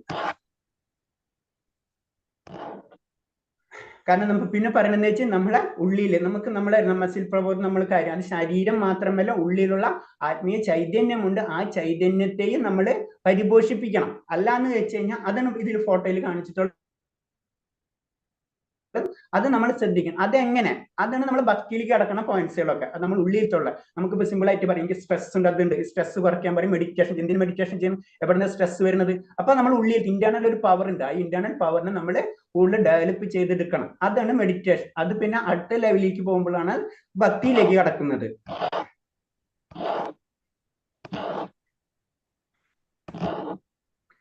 പിന്നെ ഈ ഒരു സ്ലൈഡ് എന്ന് പറയുന്നത് ശരിക്കും പറയണമെന്ന് വെച്ച് കഴിഞ്ഞാല് നമുക്ക് 84 ലക്ഷം ജീവജാലങ്ങൾക്ക് ശേഷമാണ് മനുഷ്യ ശരീരം ലഭിക്കുന്ന പറയുന്നത്. അപ്പൊ ആ മനുഷ്യ ശരീരം ലഭിക്കുക എന്ന് പറഞ്ഞാൽ ലാസ്റ്റ് ജന്മം എന്നാണ്. അപ്പൊ ഇത്രയും ജന്മങ്ങൾക്ക് ശേഷമാണ് നമുക്കൊരു മനുഷ്യ ശരീരം ലഭിക്കുന്നത്. അപ്പൊ അത്രയും നമുക്ക് ഇമ്പോർട്ടൻസ് ഉണ്ട്. കാരണം നമ്മൊരു മനുഷ്യനും ഒരു മൃഗം തമ്മിലുള്ള ഡിഫറൻസ് നോക്കി കഴിഞ്ഞാൽ ബേസിക് ആയിട്ട് നോക്കി കഴിഞ്ഞാൽ ഒരു ഡിഫറൻസ് ഇല്ല. എന്താ ഡിഫറൻസ് ഉള്ളത്? അവർ ജീവിക്കുന്നുണ്ട്, അവർ ഭക്ഷണം കഴിക്കുന്നുണ്ട്, അവർക്ക് കുട്ടികളുണ്ട്, അവർ സ്നേഹിക്കുന്നുണ്ട്, അവർ ബുദ്ധിയുണ്ട്, അവർ വീടുണ്ടാക്കുന്നുണ്ട്. ഇതെല്ലാവരും അവർ ചെയ്യുന്നുണ്ട്, നമ്മളും ചെയ്യുന്നുണ്ട്. ഒരു ഡിഫറൻസും ഇല്ല. ഇപ്പോഴത്തെ നമ്മളെ ബുദ്ധി ഉപയോഗിച്ചിട്ട് ചെറിയ ചെറിയ കാര്യങ്ങൾ നമ്മൾ ഡെവലപ്പ് ചെയ്തെടുക്കുന്നത്. ബേസിക് ആയിട്ട് അവർ ജനിക്കുന്ന, അവർ മരിക്കുന്നതൊക്കെ നടക്കും. പക്ഷെ മനുഷ്യന് അവർക്കില്ലാത്ത നമുക്കൊരു കാര്യം എന്ന് വെച്ച് കഴിഞ്ഞാൽ നമുക്ക് ഭഗവത് ചിന്തയുണ്ട്. എവിടെ നിന്നാണ് ഞാൻ വന്നത്, എന്തുകൊണ്ട് ഞാൻ വന്നു എന്നൊരു ചിന്ത നമുക്കുണ്ട്. അവിടെ നിന്നാണ് അത് നമുക്ക് മാത്രമേ ഉള്ളൂ. അതിനാണ് മനുഷ്യജന്മം. അതിനു വേണ്ടിയാണ് നമ്മൾ ശ്രമിക്കണം. അറ്റ്ലീസ്റ്റ് നമ്മൾ ട്രൈയെങ്കിലും ചെയ്യണം നമ്മൾ ആരാണെന്ന്. അവിടെ നിന്ന് ആ ഒരു ചിന്ത വരുന്നതോടുകൂടിയാണ് നമുക്ക് എന്ത് തുടങ്ങുന്നത്, നമുക്ക് അതോധ ബ്രഹ്മ ജിജ്ഞാസ എന്നുള്ള കൺസെപ്റ്റ് വരുന്നത്. കാരണം ആ ജിജ്ഞാസ എവിടെ നിന്ന് ഞാൻ വന്നു, എന്തിനു വന്നു, കാരണം എന്റെ ലക്ഷ്യം എന്താണ്, ഞാനൊരു 10-20 വർഷം അല്ലെങ്കിൽ 50 വർഷം ഈ ലോകത്ത് എന്തിനാ നിലനിൽക്കുന്നു എന്നൊരു ചോദ്യം നമ്മളിലേക്ക് വരുമ്പോഴാണ് നമ്മൾ അടുത്ത് ചിന്തിക്കുക. അല്ലാതെ നമ്മൾ സാധാരണ ആയ മൃഗങ്ങളെ പോലത്തുള്ള ജീവിതം മാത്രം നമ്മൾ കടന്നു പോണോ? ഏതാണ് വേണ്ടത്? അങ്ങനെയാണെങ്കിൽ അങ്ങനെ പോകും. അതിന് ഡീറ്റെയിൽ ആയിട്ട് ഞാൻ പറഞ്ഞത് ജനറൽ ആയിട്ട് ഞാൻ പറഞ്ഞത് മാത്രമേ ഉള്ളൂ. അങ്ങനെയാണ്. അപ്പൊ മനുഷ്യൻ പറഞ്ഞത് മറ്റുള്ള സ്പീഷീസിന് എൻ്റർലി ഡിഫറെന്റ് ആണ് നമ്മുടെ. അപ്പൊ അത് നമ്മൾ ഉപയോഗപ്പെടുത്തണം. എന്തിനാണ് ഉപയോഗപ്പെടുത്തുന്നത്? അത് നമ്മൾ പഠിക്കേണ്ടത്. അതാണ് ആത്മീയത എന്ന് പറയുന്നത്. അടുത്ത ശ്ലോകം 14-ാമത്തെ. ഹരേ കൃഷ്ണ. മാത്രാ സ്പർശാസ്തു കൗന്ദേയ ശീതോഷ്ണ സുഖ ദുഃഖദാഃ ആഗമാപായിനോ നിത്യസ്താം തിതിക്ഷസ്വ ഭാരത. ഹരേ കൃഷ്ണ പ്രഭുജി. ഹരേ കൃഷ്ണ. ഇതിൽ പറഞ്ഞത്, ഹേ കുന്തിപുത്ര, ക്ഷണികങ്ങളായ സുഖദുഃഖങ്ങളെയും വരവും പോക്കും മഞ്ഞുകാലത്തിന്റെയും വേനൽക്കാലത്തിന്റെയും ഗതിവിധികൾ പോലെയത്രേ ഇന്ദ്രിയ സുഖാനുഭൂതികളിൽ നിന്ന് അവയുണ്ടാകുന്നു. ഹേ ഭാരത, അവയെ അസ്വസ്ഥനാകാതെ സഹിക്കാൻ ഒരാൾ പഠിക്കണം.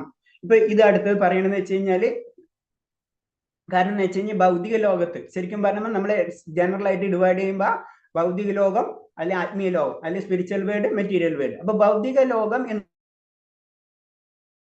പറയുമ്പോൾ അതിൽ ഇതൊക്കെ നടക്കും. ഇപ്പൊ നമ്മളെ നാട്ടിൽ നമുക്ക് അതാണ് പറഞ്ഞ സിമ്പിൾ ആയിട്ട് പറഞ്ഞു കഴിഞ്ഞാൽ മഞ്ഞുകാലം വേനൽക്കാലം ഇതൊക്കെ നമ്മളെ നാട്ടിൽ നടക്കണ ഭൗതിക ലോകത്ത് നടക്കണ വലിയാണ് അല്ലെ, ഭൗതിക നിയമങ്ങളാണ്, അതില്ലാണ്ട് നടക്കാൻ പറ്റില്ല, അതിനോട് ഡിപ്പെൻഡ് ചെയ്ത് ജീവിക്കുന്ന ജീവവർഗ്ഗങ്ങളൊക്കെ ഉണ്ട്. അത് ഈ ലോകത്ത് അതിനിപ്പോ ഒരാൾക്ക് തണുപ്പാണ്, അയ്യോ ഇനി മഞ്ഞുകാലം എനിക്ക് പാടില്ല എന്ന് നമുക്ക് ചിന്തിക്കാൻ പറ്റില്ല, അത് പ്രകൃതിയുടെ നിയമമാണ്. അതേപോലെ തന്നെയാണ് പറയുന്നത് സുഖ ദുഃഖങ്ങളും പ്രകൃതിയുടെ നിയമമാണ്. അത് നമ്മൾ മനസ്സിലാക്കണം. അതാണ് അതിനെ കമ്പയർ ചെയ്യുന്നത്. സുഖ ദുഃഖമായാലും മഞ്ഞും വെളിച്ചമാണെങ്കിൽ മഞ്ഞുണ്ടാവും, അതുപോലെ തന്നെ മഴയുണ്ടാവും. അതേപോലെ ഒരു വ്യക്തിക്ക് സുഖം ഉണ്ടാകും ദുഃഖം, അത് പ്രകൃതി നിയമമാണ്. അത് പ്രകൃതിയിലെ ആ നിയമത്തിനനുസരിച്ചാണ് ഈ ലോകം ചലിക്കുന്നത്. അതാണ് ഈ ശ്ലോകത്തിൽ കൂടെ നമുക്ക് പറഞ്ഞു തരുന്നത്. അപ്പൊ അത് മനസ്സിലാക്കി കഴിഞ്ഞാൽ ഇപ്പൊ നമുക്കറിയാം മഞ്ഞിനെ നമുക്ക് തടഞ്ഞു നിർത്താൻ പറ്റില്ല, അത് പ്രകൃതി. അതേപോലെ തന്നെ നമ്മുടെ ദുഃഖങ്ങളെ നമുക്ക് തടഞ്ഞു നിർത്താൻ കഴിയില്ല, മനസ്സിലായി? ആ ദുഃഖങ്ങൾ നമ്മൾ സഹിച്ചേ പറ്റുള്ളൂ. ഒരു ദുഃഖം അല്ലെങ്കിൽ അടുത്ത ദുഃഖം നമുക്ക് വരും, ഒരു സുഖം അല്ലെങ്കിൽ അടുത്ത സുഖം നമുക്ക് വന്നുകൊണ്ടിരിക്കും, മനസ്സിലായി? നമ്മൾ അതിനു വേണ്ടി ട്രൈ ചെയ്യണം. എന്താണ് സുഖം? അത് അടുത്ത ക്വസ്റ്റ്യൻ. നമ്മൾ എന്തുകൊണ്ടാണ് നമ്മൾ സുഖം അന്വേഷിച്ചുകൊണ്ട് അടിക്കുന്നത്? നമുക്ക് എന്തുകൊണ്ടാണ് സാറ്റിസ്ഫാക്ഷൻ വരാത്തത്? ഒരെണ്ണം കിട്ടി, നമ്മൾ അവിടെ വെച്ച് സ്റ്റോപ്പ് ആവില്ല, പിന്നെ അടുത്തേക്ക്. എന്തുകൊണ്ട് നമ്മൾ അങ്ങനെ പോകുന്നു? നമ്മളെ ദുഃഖം നമ്മൾ ഒരിക്കലും വിചാരിക്കാത്ത കാര്യങ്ങളാണ് നമ്മുടെ ലൈഫിൽ വന്നുകൊണ്ടിരിക്കുന്നത്. എന്തുകൊണ്ട് അത് വരുന്നു?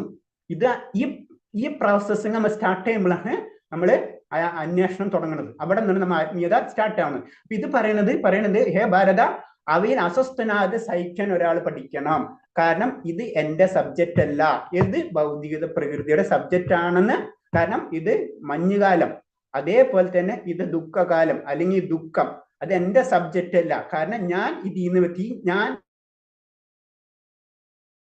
എന്ന് പറഞ്ഞത് ശരീരമല്ല, ശരീരമാണ് നമുക്ക് ദുഃഖങ്ങളും കാര്യങ്ങളും ഉണ്ടാക്കുന്നത് എന്ന് നമുക്ക് മനസ്സിലായി. അതാണ് ആത്മാവ്. അതാണ് ഇതിൽ മനസ്സിലാക്കേണ്ടത്. ഫോട്ടോഗ്രാഫ് കാണിക്കുന്ന മരത്തിന് ഒരു എഫക്റ്റും ഇല്ല, മഞ്ഞുകാലങ്ങൾ വരും, ഇതൊക്കെ പോയിക്കൊണ്ടിരിക്കും, പച്ച അതൊക്കെ വന്നുകൊണ്ടിരിക്കും. അതേപോലെ ആയിരിക്കണം, അതാണ് നമ്മൾ ചെയ്യേണ്ടത്. അപ്പൊ വരുമ്പോഴാണ് നമുക്ക് മനസ്സമാധാനം എന്ന് പറയുന്ന ആ പോയിന്റിലേക്ക് വരുന്നത്. പിന്നെ ഭക്തി അതൊക്കെ അടുത്ത ലെവലിൽ. 20ാമത്തെ ശ്ലോകം ഹരേഷ് മാതാജി.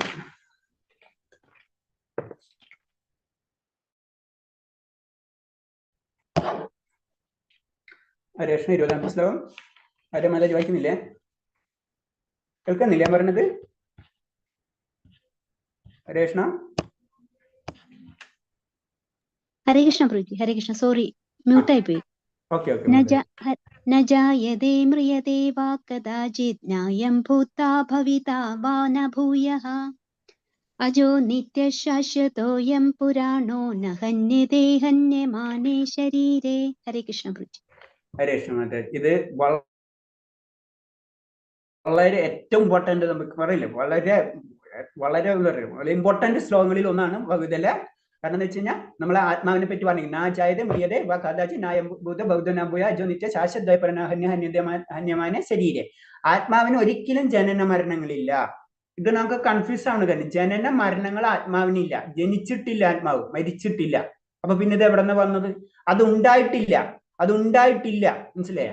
അത് ഉണ്ടായിട്ടില്ല എന്നാ പറയുന്നത്. നമുക്കറിയാം, അതിന് ഭൗതികതയും ആത്മീയതയും തമ്മിലുള്ള വ്യത്യാസം നമ്മൾ അതിന് മനസ്സിലാവും. നമുക്കറിയാം ഭൗതികതയിൽ ഉണ്ടായിട്ടോ നശിക്കുള്ളൂ. ഇപ്പൊ നമ്മൾ ഉണ്ടാവുന്നത് നമ്മൾ നശിക്കണം, അല്ലെങ്കിൽ ഒരു മൊബൈൽ ഉണ്ടാക്കണ അത് കുറച്ച് നിൽക്കും, പിന്നെ നശിച്ചു. അത് ഭൗതിക പ്രകൃതി എന്ന് പറഞ്ഞാൽ പ്രത്യേകതയാണ്. പക്ഷെ ആത്മീയ പ്രകൃതി എന്ന് പറഞ്ഞാൽ എൻ്റെ ഡിഫറെന്റ് ആണ്. അത് ഉണ്ടായിട്ടില്ല, ഉണ്ടാകുന്നില്ല, ഭാവിയിൽ ഉണ്ടാകുകയില്ല, മനസ്സിലായ? അജനും നിത്യനും ശാശ്വതനും പ്രാചീനനുമാണ്. ശരീരം നശിക്കുമ്പോൾ അതിന് മരണമില്ല. ഇതാണ് നമ്മളെ ആത്മീയതയിലേക്കുള്ള ആ കണ്ണു തുറക്കാന്ന് പറയില്ല, നമ്മൾ ഇമേജ് ചെയ്യാത്ത രീതിയിലുള്ള ശ്ലോകമാണത്. അതായത് അതുണ്ടായിട്ടില്ല എന്ന് പറയുന്നത്. അപ്പൊ അത് നമുക്ക് ഇമേജ് ചെയ്യാൻ പറ്റില്ല. നമ്മൾ ഭൗതികയിൽ നിന്നിട്ട് നമുക്ക് ചിന്തിക്കാൻ പറ്റില്ല. അതിന് ഭക്തിയും യുക്തിയും നമ്മൾ എൻ്റർലി ഡിഫറെന്റ് എന്ന് പറയുന്നത്. യുക്തി വെച്ചിട്ട് നമുക്ക് ഭക്തിനെ മെഷർ ചെയ്യാൻ പറ്റില്ല, അല്ലെങ്കിൽ ആത്മീയതനെ നമുക്ക് മെഷർ ചെയ്യാൻ പറ്റാത്ത ഒറ്റ ശ്ലോകം മതി. ഇത് അക്സെപ്റ്റ് ചെയ്യാത്തവർക്ക് ബാക്കി ശ്ലോകങ്ങൾക്ക് ടച്ച് ചെയ്യേണ്ട അവർക്ക് ആവശ്യമില്ല. കാരണം ഇത് അക്സെപ്റ്റ് ചെയ്തവർക്ക് മറ്റു ശ്ലോകങ്ങൾ മനസ്സിലാവുള്ളൂ. ഭഗവാന് 16,100 ഭാര്യമാരുണ്ടെങ്കിൽ അത് അക്സെപ്റ്റ് ചെയ്യും. ഭഗവാൻ ഒരു വിരലില് ഗോവർദ്ധനഗിരി പൊക്കിയതാരും അക്സെപ്റ്റ് ചെയ്യില്ല, മനസ്സിലായ? അപ്പൊ അത് രണ്ട് അക്സെപ്റ്റ് ചെയ്യുന്നവരാണ് ചെയ്യേണ്ടത്. അപ്പൊ അങ്ങനത്തെ ലെവലിന് അപ്പൊ 16,100 ഭാര്യമാര് നമുക്കറിയാം. നാരദം കാണുന്ന സമയത്ത് എല്ലാ വീട്ടിലും ഭഗവാനെ കാണുന്നുണ്ട്. അപ്പൊ ഭഗവാന്റെ അതീന്ദ്രിയ ലീലകളൊക്കെ പറ്റി നമുക്ക് പറയുമ്പോൾ അത് അതീന്ദ്രിയാണ്, നമുക്ക് ഇന്ദ്രിയങ്ങൾക്ക് അപ്പുറത്താണ് അതീന്ദ്രിയ ലീലകൾ എന്ന് പറയുന്നത്. അത് തന്നെയാണ് ആത്മാവിനെ പറ്റി നമുക്ക് മനസ്സിലാക്കേണ്ടത്. അത് ഉണ്ടായിട്ടില്ല, ആ മൈൻഡ് നമ്മൾ അത് നമുക്ക് ആ കൺസെപ്റ്റ് ക്ലിയർ ആയാലോ നമുക്ക് ശരിക്കും ഭഗവത് എന്താണെന്ന് മനസ്സിലാവുള്ളൂ. അതാണ് നമ്മൾ ശ്രദ്ധിക്കേണ്ടത്. കാരണം നമ്മളെ സാധാരണ രീതിയിൽ നമുക്ക് സംഭവിക്കാന്ന് വെച്ച് കഴിഞ്ഞാൽ സാധാരണ രീതിയിൽ നമ്മൾ ഒരു അമ്മയുടെ ഉദരത്തിൽ ജന്മം എടുക്കുന്നു, കുറച്ച് ദിവസങ്ങൾ അവിടെ കഴിച്ചു കൂട്ടിയ ശേഷം ഭൂമിയിൽ ജനിക്കുന്നു, പിന്നെ കുറച്ച് വളരുന്നു, ചിലതെല്ലാം ചെയ്യുന്നു, ക്ഷയിക്കുന്നു, കാലാവധി കൊള്ളുന്നു. നമ്മൾ ഒരു 500 വർഷം, ഒരു 100 വർഷം കഴിഞ്ഞ് നമ്മളെ പറ്റി ഈ ലോകത്തിൽ ആരെങ്കിലും അറിയോ? ആരും 100 വർഷം മതി. പണ്ടെന്ന് വെച്ചാൽ ഒരു 200 വർഷം വരെ ചിലപ്പോൾ നമുക്ക് ഓർമ്മ ഉണ്ടാവുന്ന വെച്ചാൽ ഇപ്പൊ ഒരു 50 വർഷം കഴിഞ്ഞ് കഴിഞ്ഞാൽ ആർക്കും നമ്മളെ പറ്റി അറിയാം, നമ്മളെ ഈ ലോകത്ത് ഉണ്ടായിരുന്നോ പോലും നമ്മൾ അറിയില്ല. അതാണ്. അപ്പൊ ഇതെന്താണ്? അതാണ് ചോദ്യം നമ്മളിലേക്ക് വരുമ്പോഴാണ് നമ്മൾ അതിലേക്ക് കടക്കുന്നത്. അതിന് ഈ ആത്മീയത എന്ന് പറയുന്നത്. പിന്നെ ശരീരത്തിന് എന്നെ പോലെ ആത്മാവ് ഒരിക്കലും വാർദ്ധക്യം ബാധിക്കാറില്ല. ആത്മാവിന് ഒരിക്കലും എന്താ വാർദ്ധക്യമില്ല. അതാണ് നമ്മൾ ശ്രദ്ധിക്കുന്നത്. ആത്മാവിന് വാർദ്ധക്യമില്ല, നമുക്കാണ് വാർദ്ധക്യമുള്ളത്. അപ്പൊ ഈ ആത്മാവ് എന്ന് പറയുന്നത് ഉണ്ടായിട്ടാണ് ഈ പോയിന്റ്. അടുത്ത ശ്ലോകം. ഹരേ കൃഷ്ണ. വസാംസി ജീർണാനി യഥാ വിഹായ നവാനി ഗൃഹ്ണാതി നരോപരാണി തഥാ ശരീരാണി വിഹായ ജീർണാനന്യാനി സംയാതി നവാനി ദേഹി. ഹരേ കൃഷ്ണ. ഹരേ കൃഷ്ണ. ഇതില് നമ്മൾ പഠിച്ചത് പഴയ ഉടുപ്പുകൾ മാറ്റി പുതിയ എടുത്തണിയുന്നത് പോലെ ജീർണിച്ച് ഉപയോഗിക്കാൻ കൊള്ളാത്തതായ ഭൗതിക ശരീരങ്ങൾ ഉപേക്ഷിച്ച് ദേഹി പുതിയ ദേഹങ്ങൾ സ്വീകരിക്കുന്നു. അപ്പൊ ഇതിന് ഒരു കാര്യം കൂടെ നമ്മൾ മനസ്സിലാക്കാവുന്ന എന്താണ്? നമ്മൾ ഇഷ്ടം, അത് ജീവാത്മാവാണ് ഈ ശരീരം വെടിയുന്നത്. ജീവാത്മാവിന് ഈ ശരീരം ശരീരാന്ന് തോന്നിക്കഴിഞ്ഞാൽ അടുത്ത ശരീരത്തിലേക്ക് പോകും ജീവാത്മാവ്. അതാണ് അതിന്റെ നമുക്ക് ഇതിന്ന് മനസ്സിലാകും. പഴയ ഉടുപ്പുകൾ പുതിയ എടുത്തണിയുന്നത് പോലെ ജീവാത്മാവിന് അത്രയേ ഉള്ളൂ. നമ്മളിപ്പോ ബാല്യത്തിൽ നിന്ന് യൗവനത്തിലേക്ക് വരുന്ന പോലെ അത്രയും ലാഘവത്തോടുകൂടിയാണ് ജീവാത്മാവ് ഈ ശരീരം ഉപേക്ഷിക്കുന്നത്. അപ്പൊ അത് നമ്മൾ മനസ്സിലാക്കി കഴിഞ്ഞാൽ നമുക്ക് പിന്നെ ടെൻഷൻ ഇല്ല എന്നാണ് ഇതിൽ പറയുന്നത്. അതിന് അർജുനനോട് ഇൻഡയറക്റ്റ് ആയിട്ട് പറഞ്ഞു കൊടുക്കുന്ന കാര്യങ്ങൾ ഇതൊക്കെയാണ്. ഇതൊക്കെ ഞാൻ യോഗത്തിൽ കൂടെ കണക്ട് ചെയ്ത് വരും. കാരണം ഞാനാണല്ലോ ഇപ്പൊ പറഞ്ഞു കൊടുക്കുന്നത്. കാരണം അത് കാരണം കൊണ്ട് നീ എന്തിനാ വിഷമിക്കുന്നത്? ഇത് മാത്രമല്ല അർജുൻ ഭഗവാൻ പറഞ്ഞു കൊടുക്കണം. അത് ഇതിൽ വന്നിട്ടില്ല. അതിൽ പറഞ്ഞ വേറെ ഒരു കാര്യം കൂടെ ഉണ്ട്. നീ ഇപ്പൊ വിചാരിക്കുന്ന ആത്മാവ് ഇല്ല എന്ന് തന്നെ ചിന്തിക്കും. അതൊരു ശ്ലോകം കൂടെ ഉണ്ട്. അത് ഇതിൽ ഈ സ്ലൈഡിൽ വരുന്നില്ല. നീ ഇപ്പൊ ആത്മാവ് ഇല്ല എന്ന് വിചാരിക്കണം. നീ ഇപ്പൊ മെറ്റീരിയൽ ആണ്. എല്ലാതും ഇപ്പൊ ഭൗതികത അനുസരിച്ച് നമുക്കറിയാം, എല്ലാതും കുറെ മെറ്റീരിയൽസ് വെച്ചിട്ടാണ് നമ്മുടെ എന്താ പറയാ ഹൈഡ്രജൻ, ക്ലോറൈഡ്,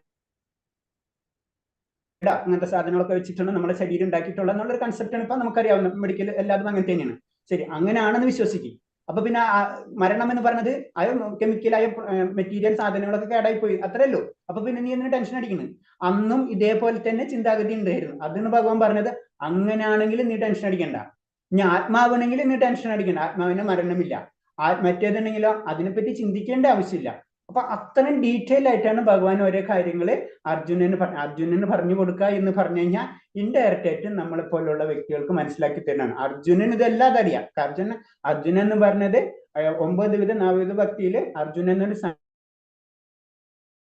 സംഖ്യ അതായത് സുഹൃത്ത് എന്നുള്ള രീതിയിലുള്ള ഭക്തിയാണ് ഭഗവാനിലുള്ള കൂടെ ഉള്ളത്.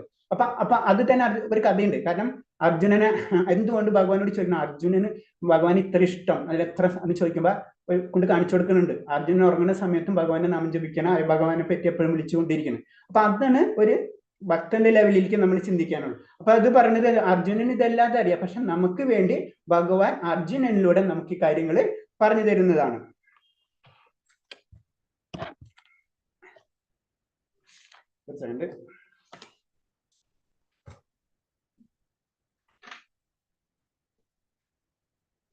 അടുത്ത ശ്ലോകം നൈനം. ഹരേ കൃഷ്ണ. നൈനം ചിന്തന്തി ശസ്ത്രാണി നൈനം ദഹതി പാവകഃ ന ചൈനം ക്ലേദയന്ത്യാപോ ന ശോഷയതി മാരുതഃ. ഹരേ കൃഷ്ണ. ഹരേ കൃഷ്ണ. ഇതിൽ പറഞ്ഞത് എന്താണ്? ആത്മാവിനെ ആയുധം കൊണ്ട് മുറിക്കാനോ അഗ്നി കൊണ്ട് ദഹിപ്പിക്കാനോ വെള്ളത്തിനെ നനയ്ക്കാനോ കാറ്റിനെ ശോഷിപ്പിക്കാനോ കഴിയില്ല. ഈ ശ്ലോകത്തിന്റെ ഡയറക്റ്റ് ആയിട്ട് മീനിങ് എന്ന് പറഞ്ഞത് അഗ്നി എവിടെ നിന്നാണ്? ഭൗതിക പ്രകൃതി. പഞ്ചഭൂതം എന്ന് പറഞ്ഞില്ല നമ്മള്. പഞ്ചഭൂതത്തിൽ ഒന്നാണ് അഗ്നി അല്ലെ. പിന്നെ എന്താണ്? വെള്ളം. പിന്നെ എന്താണ്? ആയുധങ്ങൾ. ഇതൊക്കെ എന്താണ്? കാറ്റ്. ഇതൊക്കെ എന്താണ്? ഭൗതിക പ്രകൃതി, ഭൗതികതയിലുള്ള സാധനമാണ്. ഭൗതികതയിലുള്ള സാധനത്തിനെ കൊണ്ട് ആത്മീയനെ ടച്ച് ചെയ്യാൻ പറ്റില്ല. അപ്പൊ അതാണ് നമ്മൾ മനസ്സിലാക്കേണ്ടത്. അതാണ് ഈ ശ്ലോകത്തിന്റെ ഇൻഡയറക്റ്റ് മീനിങ്. കാരണം ആത്മാവ് എന്ന് പറഞ്ഞത് എന്ന് പറയുമ്പോൾ തന്നെ ആത്മീയം അത് കണക്ട് ആയി കഴിഞ്ഞു. അത് എൻ്റർലി ഡിഫറെന്റ് ആണ്. അത് ഭൗതിക പ്രകൃതിയായിട്ട് ലിങ്ക് ഇല്ല. അത് കാരണം ഒന്ന് ഭൗതിക പ്രകൃതിയുടെ ഒരു സാധനം വെച്ചിട്ട് ആത്മാവിനെ ടച്ച് ചെയ്യാൻ പറ്റണില്ല എന്ന് പറയുന്നത്. ആത്മാവ് അത്ര ഇൻഡിപെൻഡന്റ് ആണ്. അത് ഭൗതിക പ്രകൃതിയായിട്ട് യോജിക്കില്ല. അത് യോജിച്ചാലല്ലേ നമുക്ക് അതിനെന്തെങ്കിലും ചെയ്യാൻ പറ്റുള്ളൂ. നമ്മൾ ഒരാളെ കാണാണ്ട് ഒരാളെ നമുക്കൊന്നും ചെയ്യാൻ പറ്റാത്ത പോലെയാണ് ആത്മാവിനെ ഈ ഭൗതിക പ്രകൃതിയിലെ യാതൊരു ശക്തിക്കും ടച്ച് ചെയ്യാനേ പറ്റൂല. അതാണ് ഇതിൽ പറയുന്നത്. അഗ്നിക്കോ അത് കുറച്ചും കൂടി ഇലാബറേറ്റ് ചെയ്ത് പറയുന്നത് മാത്രമേ ഉള്ളൂ. അഗ്നിക്ക് ദഹിപ്പിക്കാനോ വെള്ളത്തിന് നനയ്ക്കാനോ കാറ്റിന് ശോഷിപ്പിക്കാനോ ചെയ്യില്ല. ഇതൊക്കെ എന്താണ്? ഇത് പഞ്ചഭൂത അല്ലെങ്കിൽ ഭൗതിക പ്രകൃതിയുള്ള വസ്തുക്കളാണ്. ആ വസ്തുക്കൾ ഉപയോഗിച്ചിട്ട് നമുക്ക് ആത്മാവിനെ ടച്ച് ചെയ്യാനും പറ്റില്ല. ആത്മാവ് എന്ന് പറഞ്ഞത് ഭൗതിക പ്രകൃതി ടച്ച് ആവില്ല. അത് എൻ്റർലി ഡിഫറെന്റ് ആണ്. അത് ആത്മീയാണ്. അതാണ് അതിന്റെ പ്രത്യേകത. അതിന് ആത്മീയവും ഭൗതികം എന്നുള്ള വേർഡ് തന്നെ അതിന് ഇത് രണ്ടൊരിക്കലും. അത് തന്നെയാണ് പറഞ്ഞത്.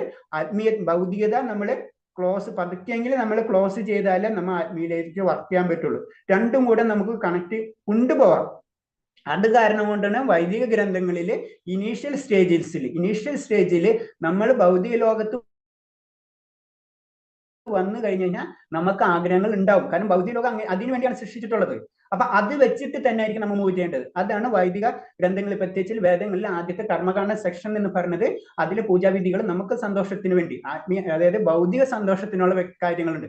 അതിൽ കൂടെ അത് ഉപനിഷത്തുകൾ അതിലുണ്ട്. അപ്പൊ അതും നമ്മൾ കണക്ട് ചെയ്യണം. അല്ലാണ്ട് ഒരു പോയിന്റ് മാത്രം ഉപയോഗിച്ചിട്ട് നമ്മൾ ചെയ്ത് കഴിഞ്ഞു കഴിഞ്ഞാൽ നമ്മൾ അവിടെ സ്റ്റക്ക് ചെയ്തുകൊണ്ടിരിക്കും. നമ്മൾ ഭൗതിക പ്രകൃതി തന്നെ നിൽക്കും. അപ്പൊ അത് നമ്മൾ ഇഷ്ടമാണ്. അപ്പൊ അത് പറയണ്ട. അപ്പൊ ബേസിക് ആയിട്ട് പറഞ്ഞു വന്നത്രേ ഉള്ളൂ.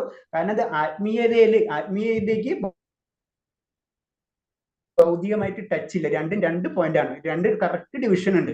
അത് കാരണം കൊണ്ടാണ് ആത്മാവിനെ അഗ്നിക്ക് ദഹിപ്പിക്കാനോ വെള്ളത്തിന് നനയ്ക്കാനോ കാറ്റിന് ശോഷിപ്പിക്കാനോ കഴിയില്ല എന്ന് പറയുന്നത്. ഹരേ കൃഷ്ണ. ജാതസ്യ ഹി ധ്രുവോ മൃത്യുർധ്രുവം ജന്മ മൃതസ്യ ച തസ്മാദപരിഹാരേർത്ഥേ ന ത്വം ശോചിതുമർഹസി. ഹരേ കൃഷ്ണ. ഹരേ കൃഷ്ണ. ഇത് പറയുന്നത് ജനിച്ചവന് മരണം നിശ്ചിതമത്ര, മരിച്ചവന് ജനനം. ഇതിന് ഈ ശ്ലോകങ്ങളുടെ ഇമ്പോർട്ടൻസ് നമ്മൾ അതിന് പറയുന്നത്. ഭഗവത് നമ്മൾ ജനറൽ ആയിട്ടുള്ള ഒന്ന് വായിച്ചോക്കെന്ന് പറയുന്നത്. കാരണം ജനിച്ചവന് മരണം ഉണ്ടെങ്കിൽ മരിച്ചവന് ജനനം ഉണ്ടാവും. ഇത് കൺഫേം ആണ്. ഭഗവാൻ പറഞ്ഞാണ് ശ്ലോകം ഡയറക്റ്റ് ഭഗവാൻ പറഞ്ഞത്. ജനിച്ചവന് മരണം ഉണ്ടെങ്കിൽ മരിച്ചവന് ജനനം ഉണ്ടാവും. അതിനാൽ എന്റെ അനിവാര്യമായ കർത്തവ്യ നിർവഹണത്തെ പറ്റി നീ വ്യസനിക്കേണ്ട ആവശ്യമില്ല. അപ്പൊ അതിനപ്പം മരണത്തെ പറ്റി നമ്മൾ പേടിക്കേണ്ട. നമുക്ക് ഇൻഡയറക്റ്റ് ആയിട്ട് ഭഗവാൻ ഒരു കാര്യം കൊണ്ടും തരുന്നുണ്ട്. ഇൻഡയറക്റ്റ് ആയിട്ട് നമ്മള് മരണഭയം എല്ലാവർക്കും ഉള്ള ഒരു കാര്യമല്ലേ മരണം. അത് നമുക്ക് വേണ്ട എന്ന് ഇൻഡയറക്റ്റ് ആയിട്ട് നമുക്ക് തരുന്ന ഒരു മെസ്സേജാണ്. നീ മരിച്ചു കഴിഞ്ഞാൽ നീ ജനിക്കും, പിന്നെ എന്തിനു നീ ഭയം നമുക്ക് ആവശ്യമില്ല. അങ്ങനത്തെ ഒരു മെസ്സേജും കൂടി ഉണ്ട്. പിന്നെ ഇതിൽ ഞാൻ കുറച്ച് നേരത്തെ പറഞ്ഞ അതേ പോയിന്റ് തന്നെ. കാരണം നമുക്കറിയാം ഈ ഭൗതിക പ്രകൃതിന്ന്, അതായത് നമ്മുടെ ശരീരം എന്ന് പറഞ്ഞത് ഒരു കൂമ്പാരം, രാസപദാർത്ഥങ്ങളെ ഒരു കൂമ്പാരാണ്. അപ്പൊ അത് ഇപ്പൊ നമുക്ക് ആത്മീയതയില്ല, ആത്മാവില്ല എന്നൊക്കെ ചിന്തിച്ച് നടക്കുന്ന ആ ലെവലിലാണെങ്കിലും പിന്നെ നമുക്ക് രാസപദാർത്ഥങ്ങളാണെങ്കിലും അങ്ങനെയാണെങ്കിലും നമുക്ക് ടെൻഷൻ അടിക്കേണ്ട ആവശ്യമില്ല. കാരണം അത് രാസപദാർത്ഥമാണെന്ന് ചിന്തിച്ചാൽ മതി. അപ്പൊ പിന്നെ ആ ടെൻഷനും അടിക്കണ്ട. അത് രണ്ടും ഭഗവാൻ അർജുനനോട് പറഞ്ഞു കൊടുക്കുന്നുണ്ട്. ഇത് അങ്ങനെ ആയാലും കുഴപ്പമില്ല, ഇങ്ങനെ ആയാലും കുഴപ്പമില്ല. പക്ഷെ അത് നിന്റെ യുക്തിക്ക് അനുസരിച്ച് നീ എടുക്കാം. പക്ഷെ ഇതാണ് സത്യം, അത് നിനക്ക് അതാണ് തോന്നുന്നത് വെച്ചാൽ നീ അങ്ങനെ ചെയ്യും. അങ്ങനെയാണ് പറഞ്ഞു കൊടുക്കുന്നത്. എപ്പോഴും ഭഗവാൻ ലാസ്റ്റ് തന്നെ പറയും. ലാസ്റ്റ് ഭഗവാൻ പറയുന്നതാണ്, ഇതൊക്കെ ഞാൻ നിന്നോട് പറഞ്ഞു, ഇങ്ങനെ നിന്റെ ഇഷ്ടം എന്ന് പറഞ്ഞു. നമുക്ക് എപ്പോഴും സ്വാതന്ത്ര്യം. നമ്മള് അതിന് ഭഗവാന്റെ അംശം, മമവയസ് ജീവലോക എന്ന് പറഞ്ഞ എന്റെ അംശങ്ങളാണ് നിങ്ങൾ. മനസ്സിലായി? ആ ശ്ലോകം തന്നെയാണ് പറയുന്നത്. അപ്പൊ എന്റെ അംശങ്ങളാണ് നിങ്ങൾ എന്ന് വെച്ച് കഴിഞ്ഞാല് നിങ്ങൾക്ക് അതിനുള്ള സ്വാതന്ത്ര്യങ്ങൾ നിനക്ക് തന്നിട്ടുണ്ട്. നിനക്ക് അത് ചെയ്യാം. പക്ഷെ നീ ചെയ്യുന്ന കാര്യങ്ങൾ ഞാൻ പറയും, നീ ഇങ്ങനെ ചെയ്യരുത്, നിനക്ക് ഇങ്ങനത്തെ ബുദ്ധിമുട്ടുകൾ വരും. നിനക്കത് കേട്ടില്ല. നമ്മൾ ചെറിയ ക്ലാസ്സിൽ ചെറിയ കുട്ടികൾക്ക് പല കാര്യങ്ങളും പറഞ്ഞു കൊടുക്കുന്ന പോലെ അതിന്റെ റിസൾട്ട് അവർക്ക് കിട്ടും. അത് ഭൗതിക പ്രകൃതിയാണ്. അതിനനുസരിച്ചുള്ള ദേവന്മാരെ പ്രധാനമന്ത്രി എന്ന് പറഞ്ഞ എല്ലാ കാര്യങ്ങളും നേരിട്ട് നമുക്ക് ഇവിടെ അക്സെപ്റ്റ് ചെയ്യില്ല. റൂൾസുകൾ ഉണ്ട്. ആ റൂൾസ് അനുസരിച്ച് ചലിച്ചുകൊണ്ടിരിക്കും നമ്മളെ നിയമം. അതേപോലെ തന്നെ ഭൗതിക നമ്മളെ പ്രകൃതിക്ക് ഒരു നിയമം എന്ന് പറഞ്ഞാൽ ആ നിയമത്തിനനുസരിച്ച് നമ്മൾ ചലിച്ചുകൊണ്ടിരിക്കണം. അതിന് ഭഗവാന് ഡയറക്റ്റ് ലിങ്ക് ഇല്ല. അതാണ് അവിടെ ദേവതാ സങ്കല്പം എന്ന് പറഞ്ഞാൽ അതിൽ നിന്നാണ് വരുന്നത്. നമുക്ക് വിശ്വരൂപം എന്ന് പറയുമ്പോൾ അതിൽ ഭഗവാന്റെ എല്ലാ ദേവതകളും അടങ്ങിയിട്ടുള്ളതാണ്. അല്ലാണ്ട് ഭഗവാൻ മാത്രം ഒറ്റയ്ക്കല്ല. അതിലെല്ലാ ദേവന്മാരും ഉണ്ട്. അതിൽ എല്ലാ ദേവന്മാർക്കും അതിൻ്റെതായ ശക്തികളുണ്ട്. അതാണ് നമുക്ക് മനസ്സിലാക്കേണ്ടത്.